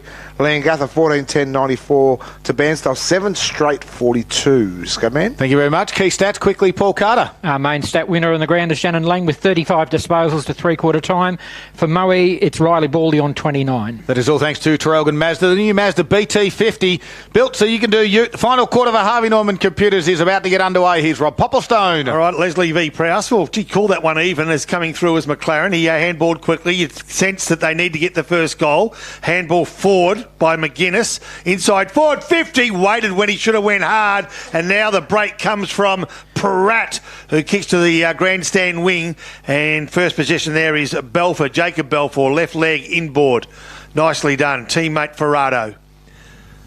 So Ferrado, with the pressure still well and truly on this game, he's called to play on. Kicks to half forward. Prowse got front position. Nice body positioning, though, by Hudson Holmes. Ever so cool under pressure as he is. The former Maffra player goes inboard to McLaren. Nice leg. Half a risk, but they need to take some risks now, and they spread them out.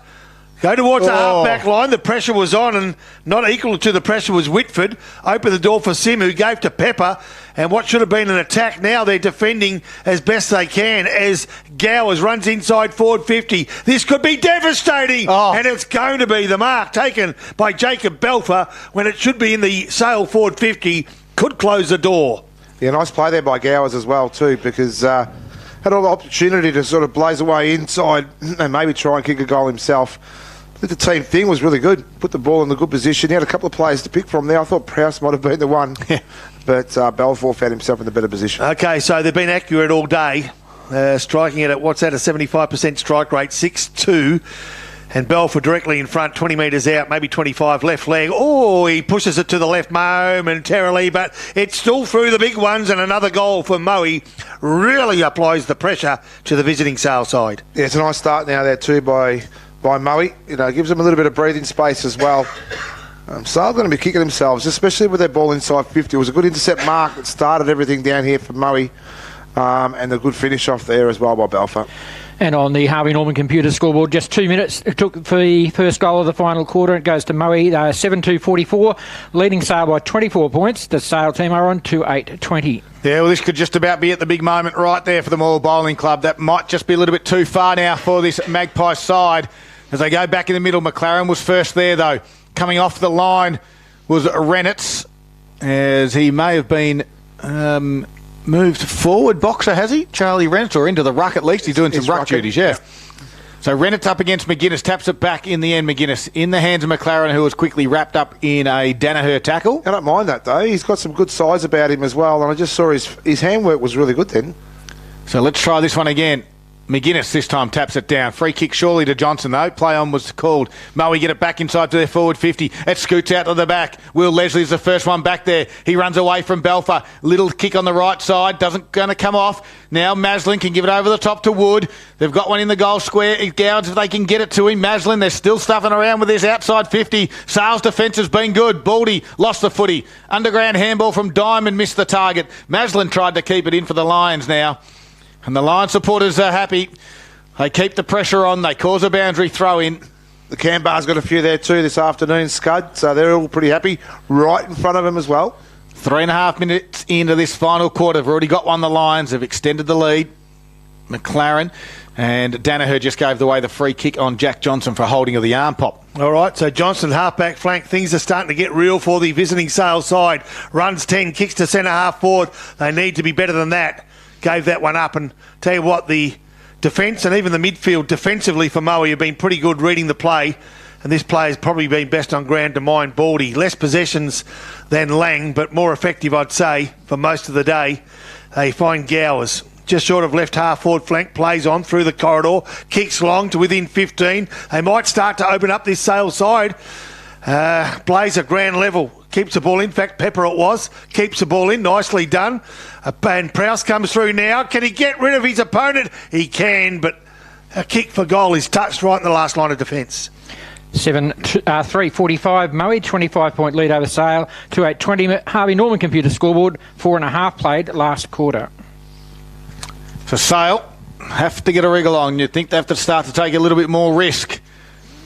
Higher risk for high reward might mean they lose the game by maybe 30 or 40 points, but it might just get them back in it. Hudson Holmes kicks to the outer side. Target and found there was Geordie Descent, who marks at half back. It's all stagnant, all slow. It's going to be down the line as he kicks it high towards the wing area. A big pack will form. Can't quite mark it there was Potts. Comes to ground level. Baldy with a strong tackle. Ball bobbles out now. Austin War goes into help. And the umpire will ball it up. 5 minutes into the final quarter. Got some scores for us. Nick Lacino, thanks to Harvey Norman Furniture. How are those Tigers going? The Tigers are only 5 points behind Scud. Oh, don't tell me! Here we go. Behind. Brad McKay from the stoppage. Tapped it forward. Balfour run onto this one. 51 metres. Delivers towards the goal line. Kick off the ground there from Whitford. Goes in the forward line. Again, snap around. This could be a Zambrero goal today. Balfour misses. It's a minus score. And on the Harvey Norman computer scoreboard, we're going to get a couple of scores. Firstly at Ted Summerton, Paul Carter. 7:4:46 to 2:8:20 Moe head. Richmond 14-12-96. Hit the front 15-5 with 1 minute to go. Here we come. Season still alive, Pop. Seppi tried to win this one. He got ping fouled in the footy, and Cooper Whitehill will take the kick. Okay, centre half back Whitehill. As much as we're excited about this game, keep us informed about that Tigers game. My new runners, I don't want them to go to waste. Cost me 170. I'm going to sell them for 20 if we don't make the finals. The ball spills ground level. Oh, nicely done. All too much room and time there for Rado. Inside forward 50. One grab. No, not the second grab. Ground level. They've got some runners, one of which is Tyson Biffin. Oh. Feeds it off. Nicely done. Jacob Belfer, no. Offline. And I think we may have had another score. It's a draw. A draw. Scores have locked away. That's no good for us. Hang on. Is it a draw? No, It's not. Sorry, it's not a draw. Tigers up by a point. Minute to go. Sorry, back here at Ted Summerton Reserve. The margin's 27 points. Harvey Norman computer scoreboard. We've got a boundary thrown far side of the ground. Paul Carter. 7:5:47 Moe to Sale. Still on their three-quarter time score of 2:8:20. I'll call this one. Poppy, you call the Tigers if you need to. We're in trouble. They're going forward. Boundary throw in here at Ted Summerton Reserve. Ruck duty there. McGuinness and Rennett's straight down the front of the pack. Blazer tries to work hard. Squeezed a handle out towards the direction of Baldy. Umpire lets it go. Little quick kick from Sale. Relieves a little bit of pressure. Seppi tries to get it going back their way, but the Sale numbers are there. Potts and Brad Mackay's out there as well. Potts has to go again. And then we've got a stoppage on the far side of the ground. Saddle, Pickett with the ball at Richmond. 20 seconds to go. They're 1 point up, just needs to find a teammate. They win it. Gives ground, found a teammate. Hard to stop there, 15 seconds down.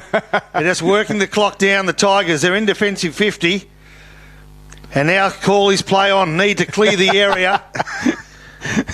We listen to the game between Richmond and Hawthorn. We're at Ted Summerton Reserve. Hold the ball in, boys! Tigers. We're going to shot on goal here from Riley Baldy. Back to Ted Summerton. It's thumped through from Hudson Holmes. Back to you, Poppy. Siren gone. Tigers win a thriller by a point. Down by 6 goals. Come back. Finals are alive. Oh, well. Wow. I know if Paddy Spiteri is watching. Bad luck, my friend. And we're going to find a score here, Paul. It's 7:6:48 Moe leading Sale 2:8:20. Moe have had the last 7 inside 50s. Long kick straight down the middle of the ground. It's going to come back though. Handball through Pratt. Gave it to Baldy. Kicks around the body. Zambrero goal today. And Riley Baldy celebrates to the can bar. He gives them the fist pump and they respond with a cheer. And the Lions from now are just about home. He is our player of the day without a doubt. Without a doubt, Scud. Great call, buddy. Just to cap off an absolutely fantastic afternoon. Only Shannon Lang is anywhere near Riley Baldy this afternoon, who made the announcement too that he'll step away from Casey for the rest of the year to really focus on Moe, and he's really showing that faith back into the Lions this afternoon. That was his 33rd disposal, taking Moe to a 34-point lead at the 9-minute mark of the final quarter on the Harvey Norman computer scoreboard. And that's what Boxer said the lead would be. Game's end, 34 points. That's where it stands at the moment as the ball's bounced down. Lang held without the ball, and the umpire picks that one up. Like the siren. So we'll go forward. 9 minutes into the last quarter. I'll go forward. If he can kick this one, they'll be within 28 points, which means Paul Carter leads the way, and they go forward and an easy mark's taken. Is that Descent? Yep. So Descent straight in front. This will be a goal you'd say for Sale, but you haven't been able to say that confidently at any stage throughout the course of the afternoon. Paul Carter, has he hit 40 yet, Shannon Lang? That was his first disposal for the quarter, so 36. So Descent now. This should be bread and butter for a key forward of this player's quality. Stops and props and pokes it forward, and probably the order of the day, unfortunately, for Sale. That's been the difference. Offline, another minor score. That's Sale's first score of the quarter. They are 2-9-21, trailing Moe, who are 8-6-54. Harvey Norman computer scoreboard, 10-minute mark, final quarter. Well, they bring it in, and Declan Kelty's been equally good for the Lions as well. At his defensive back pocket, chisels a kick, but it might be picked off by Jack Johnson. Play on was the call. He landed awkwardly there too, did Jack. He will get up off the ground though. May have just awkwardly hurt his back. It was just a bit of a jolt in the end. And we've got a stoppage, 60 metres out from their goal. McGrath's battled hard all afternoon. Ferrado from the stoppage, kicks on the outside of his boot. Trent Baldy had to compete against two. Second effort was good on McLaren. Strong tackle by Baldy. And that's the Trent variety.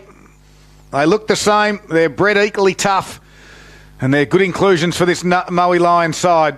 As McGrath again gets high. This time, though, Jonty McGuinness taps it down. Out the back there was Biffin. Through traffic. Handles to McGrath. Twists, turns. Missed the handle of Danaher. Allows Potts to come the other direction. Gets out the back through McLaren and Diamond. McLaren's kick in a one-on-one. Maslin out there. Maslin does well on Tainch. He gets it forward. Gowers and Leslie's been a good battle all afternoon, and Will Leslie again is going to win this one. The ball just trickles away from him. Nicely done from Wallace. Gave it to Will Leslie. Back towards Tainch. Inside forward 50. Jack Leslie's gone forward. Declan Kelty with a familiar big golden fist. Spoils it out wide. And then at ground level, Tommy Long puts on a strong tackle on Jackson Glenane. And we've got a stoppage.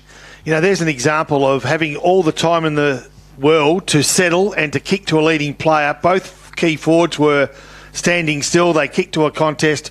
Became 50-50 when it should have been 80-20, and the ball spills out, and Sale have another opportunity gone. And that's been the story of the day, Boxer. It has, mate. Desson missing his second goal of the afternoon. A goal that he probably should have kicked. I know he's a renowned... Obviously, he was a backman back in the day, and he's pushed himself forward. That focal point down forward, he just needs to nail those goals, even though they're probably a fair distance behind.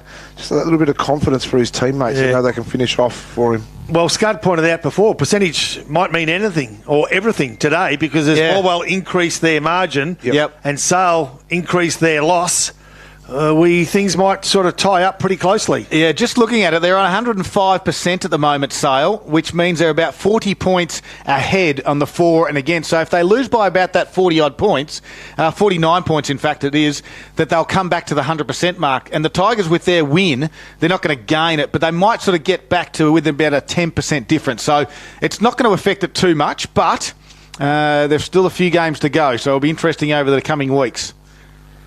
So here we go forward again. McLaren towards a half-forward flank. McGuinness spills, will make sure the ball spills to ground. Good tackle laid by Whitehill. Will hold the ball in for the Magpies. Right half-forward flank. 13 minutes gone, final quarter. Moe 8 goals, 6-54. Sale 2-9-21. Continue to apply the pressure on a top three spot. Terrelgan in the mix. Wonthaggi in the mix. Lean Gather in the mix. And guess what? All four will win today. Yep.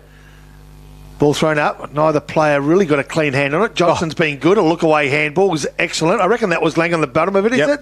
He gave it up, though, unfortunately. And the mark taken by Tom Long finds Kelty. Right back pocket, Kelty. It's going to be a risky kick. He backed himself in.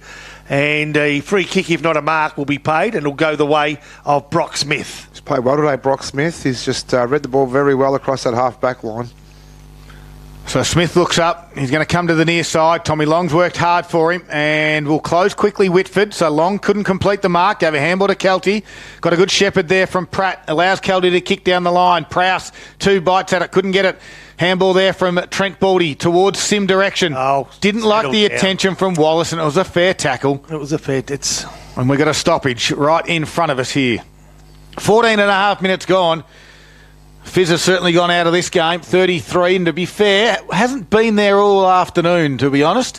As the big punch goes forward, Jonty McGuinness is going to get tackled, but he held him up, and that's how you put it on.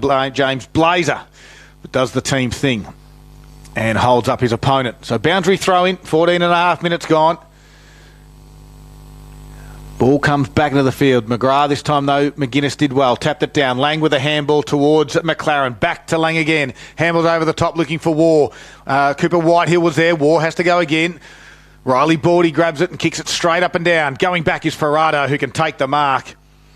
And he's got a runner on out in Danaher if he goes towards him. He decides that he goes further afield to Prowse. And Nick Prowse takes the mark. Too far out from home. He's got a couple over the top if he wants him. Decides to go. Inside forward 50. In the front spot, though, was Hudson Holmes. Ground level, though, was that was Wood.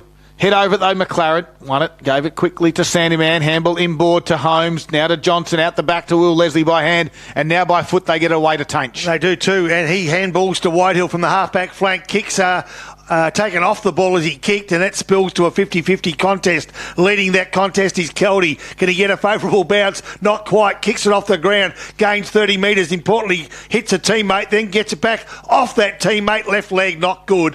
Out of play, and the full sail will regain possession. Nearly 16 minutes gone. The lead now 33 points, better than 5 goals. You know, it's so disappointing about the game itself. There's 14 scorer shots to 11. So, yes, you know, Sale are going to be worrying those missed opportunities early in the game and even early in this quarter as well. And they've got a number of good key forwards. They just haven't found the targets today as McLaren gets the mark just outside defensive 50 for his Sale side. Wants to change direction. He's got plenty of time to find Mitch Bowen, who will now kick from full back. The lead is on. He'll find Tainch, still in defensive 50. He's actually given up 20 metres, but kept possession and changed direction. Now Tainch will go straight down the gullet. Looking for, can he find the big fella in Dane McGuinness? Oh. He can't. The mark's been taken by Scott Van Dyke. It's a good mark there by Scotty Van Dyke. Found the front position and held his ground very well. Gets it out wide to Riley Baldy. 55 metres from home. Into the pocket. And again, well, Will Leslie's been great for the Magpies back there. He's been one of their better players along with Lang as well. For Terrelgan Mazda, Leslie chips it short, finds Whitford, who can take the mark and give a handball back to Will Leslie. He runs to his defensive 50, handballs out of it towards Whitehill, goes to Hudson Holmes. Half-back flank for the Magpies. They trail by 33 points. It gets a handball to Whitehill, out wide to Brad McKay. And McKay can roll around to the right foot, goes in the direction of Jack Leslie, but out there is Declan Kelty again with a big spoil. If he's not marking, he's spoiling. If he's not spoiling, he's gathering it on the ground level and kicking it out of the defensive 50. He's a star player. The other AFL game that's going at the moment too, it's the Blues going for their 5th straight, 19-12, 126 to the Eagles, 7-8-50. But the big news out of that game, Charlie Curnow's kicked 10 goals. Oh, Charlie! 10 goals. That's a fair effort. Rockets to the top of the Coleman medal. He does until we finish off the Lions this afternoon, and we'll see if big Tomahawk can overtake him. Well, he'll be 15 behind, maybe 16 behind at the start of his game. He's got a lot of work to do, especially as they take on Brisbane at Brisbane. Right back here at Ted Summerton Reserve. Sale go forward, but cut off nicely. Good strong mark. Brock Smith. He's on the left half-back flank. Goes short. Oh, the kick wasn't great when searching for Danaher. Went through his hands. It was a bit too high. McKay now centres the ball up. Can he find a teammate? You know, this Moe defence has been good. We talk about the quality through the midfield and the quality up forward. But this defence led by Declan Kelty has been solid all day and partly responsible for the inaccuracy of Sale. Certainly responsible for denying a lot of opportunities. And they've even allowed Charlie Rennett at certain times to go into the ruck as well. That's one of your key defenders. So certainly got to get a few that can go through there. Seppi from that stoppage, left foot kick around the line it goes, and Hudson Holmes just works Prowse out of this one. 19 minutes gone, final quarter. All thanks to Harvey Norman Computers. Inboard kick is going to get the toes of Taints. This will let the Lions in. You'd think Wood tries to work hard to win it for his team. Gets driven into the ground. The umpire says, let's do this one. It'll be my ball. We'll ball it up. And, of course, Zambrero goal of the day contender. We'll get to those in their post-game. They've got a new store down there in Warrigal. It's on Victoria Street and also in Terrelgan. They've got the new kids menu as well. Kids don't have to miss out now on a fantastic Mexican as Danaher from this stoppage busts his way through. Left foot flying shot from 50. Prowse in the front spot. Holmes with the bodywork was good. Takes the uncontested mark on the last line. He looks up. No one really presents to him. He waits, so he has to go short to the pocket where Cooper Whitehill can take the mark. All right, so Whitehill, right back pocket. Time against them now. Probably less than 10 minutes, you'd suspect. Not a whole heap of goals in this quarter. In fact, just the 2 goals, and they've both gone to Moe. They've added 2 goals for. Sale just the one behind, and they'll attempt to go forward again. This time they'll do it through Adam Wallace. The kick is a 50-50 contest again. Lang once holding the ball, play on was the call. Nicely done by Tom Long. And goes towards the target there in Brooks. Gets it inside 50 where from the boundary line, Jacob Ward. No! But a big strong mark on the line was from Prowse. And Nick Prowse took the mark. I thought for a moment there, Boxer, that Jacob Wood in front of the can bar was going to kick an all-time great. Yeah, it looked like it too, but it hung in the air so long. How's that ankle work? Unbelievable. That's a great mark there by Prowse as well. I want to see the big boy take these marks one-on-one. He took it in the goal square. Did he? So he's directly in front and puts it through the middle. Wow. And all of a sudden the margin gets out to about that 39-point margin, Boxer. And that's what I was going to say. Like Prowse, just to take those contested marks inside the forward 50 is just what Moe want to see as well. You know, like he's a big lad. And just as the game obviously slips away from Sale, these sort of things here now for the Lions have to work off. And I'll tell you now, great work there by Jacob Wood just to get the ball inside the way he did. Imagine that. Actually, he would have done a proper valve if he kicked that goal there too, Scud. So, anyway, good finish. 39-point lead to Moe, 21-minute mark of the final quarter. The Harvey Norman Computers scoreboard, Moe 9,660, leading Sale 2,921. Jacob Wood did take mark of the century here at Ted Sumner Reserve. That could have just about been goal of the century as well if it had gone through. Centre half back area, Scott Van Dyke. Down. Well, you're saying it wasn't mark of the century? No, that was, but that wouldn't have been goal of the century. We've seen better goals than that. 49 metres out, hard up on the boundary line in front of the can bar. You fall on your head too often, I reckon. Ball thrown up, nicely done. Leslie gets the tap. Johnston wants to feed it off, does feed it off. Can he find a teammate? He can't, because Maslin, who's been good all day, cuts it off, finds his teammate on the lead. That teammate was Jacob Bell for a right half-back flank. Goes short, Baldy, another touch. So I reckon Baldy's popped his head up as a best player on ground in front of Lang, and certainly a part of the winning side. Over the handball over the top to Wood. The kick from Wood is perfect, and finds Prowse, who kicked the last goal, right on the intersection of forward 50 and boundary. So if he can kick this one... Goal of the century? This is the goal of the century. Have a look at it, Boxer. This is you guys overreact. He's surrounded by people from the can bar. He's just had a drink. Jeebus. So Prowse will kick from the intersection at forward 50. It's impossible. You can't do it. It's never been done before. I'm certain. No, still. And that's why. Yep. It goes short. No, Leslie tries what he should have taken. Spills over the boundary line. There'll be a boundary throw in. That's certainly a kick for goal of the century. You just feel the wind's been blown out of Sale now. In regards to confidence-wise, these guys are holding on to 5th position. But the way they're playing at the moment, they're probably lucky to hold on to that. Yeah, just by the hair on their chinny chin chin, that's for sure. Ball comes back in. Jacob Wood will give it off to Baldy. Baldy can turn around. On the right foot, Banana gets to the top of the square. Leslie again drops the mark that he probably should have taken. He tries to crash through. That's holding the footy. Brooks said no. Brooks said yes, sorry, and then the umpire said no. It's going to come back. Lockie McGrath takes the uncontested mark in the middle. He lowers the eyes and he can find Van Dyke. Scotty looks up. He is too far out to score. He wants to give it off. The presenting target will come. Dylan Brooks bounced off his chest. Front and square there was Blazer. Tried to get around one. Now get a little toe poke. Goes their way. Here is Danaher. Tackled by 3 Magpies. And we'll have a stoppage 40 metres out now from the goal. 23 3/4 minutes gone. So Morwell will be equal on points after today's results, out of the 5 by percentage. Yep, which will probably be around about 10%, I think, with my calculations. Might be a little bit more than that. I'll be more confident if Paul Carter gave us those calculations rather than you, Daryl. Well, it's a live score at the moment. Mafra's kicked another goal, so they've reduced that margin. And, of course, this margin sits at 39 points at the moment. So I'm tipping it'll be around 12%. Danaher from the stoppage. Kicks at the top of the square. Prowse takes the mark. This game's not done just yet. Percentage can fluctuate with scores, Boxer. Fluctuate, they can, Scud. And another nice contested mark there too from Nick Prowse. So he's aiming for his third for the afternoon as well.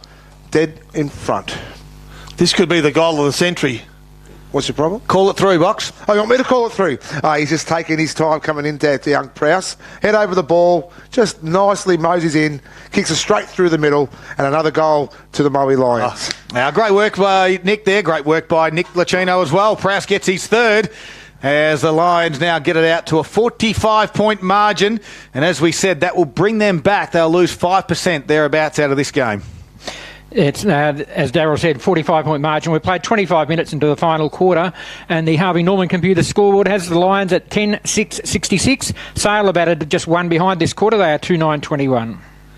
So the ball to be brought back into the centre of Ted Summerton Reserve. Moe was to sort of tie up their top 3 spot after today's effort. It won't be theirs to keep, but it sort of won't hurt them. The gutsy sort of win they're having. 45 points, that margin certainly spilled out after half-time.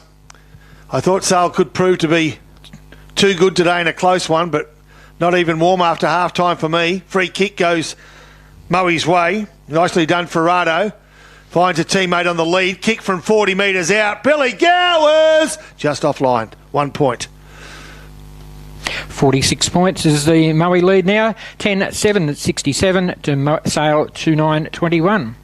The upside there too for Moe as well is the fact that Gowers has only kicked a couple for the afternoon as well. I think they're all done by quarter time, weren't they, Scud, as well? Yes, correct. He had the 2, one in the first quarter, one in the second as well. So he's been held. Will Leslie's played a great game for the Magpies, but he needs a few more friends as this ball ends up in the hands of Geordie Desson at half forward. So do I. Kicks out towards Wallace. Half forward flank with just about to tick over 26 and a half minutes as Wallace looks up into an open forward line. McGrath was there, but taking the mark there was big Jack Leslie and just dumped the Moe defender who got in his way, and that was Tyson Biffin. He's ran through a few players today, hasn't he, Jack? I think Harry Sim came off second best. I noticed Sim didn't jump up and have a go at that one. Yep. So, Jack Leslie. He would have been looking straight at Jack's kneecap. He would have. You're big man, big strong man, Jack. On a tight look at it from here, from about 48 metres far side of Ted Summerton. Gets underneath this one. Won't make the distance in the end. Big spoil over the back there was from Pratt. And we'll have a boundary throw in. 27 minutes gone, and it is all one-way traffic. The Lions have won, and as I said at the opener, they just need to win and win easy. The good thing is for Sim, he has a go at other players, but he's not scared to put his body over the line when it's his turn either. So 100%. Got to give credit where it's due. As Lang, in fact, wasn't Lang, but Sale were trying to work the ball out through Glenade. Now Moe under pressure, clear the area again. Can they clear it enough? Bordy and Lang, what a contest that was, and neither player won that contest. The boundary will win. So inside forward 50 for Sale. Dying seconds, you'd imagine. Nearly 28 minutes gone, and there's only been 4 goals scored. Leslie gets the tap. Can he find a teammate? He can't. Leslie goes to ground behind play. Umpire will assume control. No player can get clean possession. Final score has occurred down in at Morwell 2, Boxer, and you'll get to that in a moment for us. Jack Johnson from this stoppage running around will snap around the body. He's going to keep it skinny. I think it's going to go through for a minor score.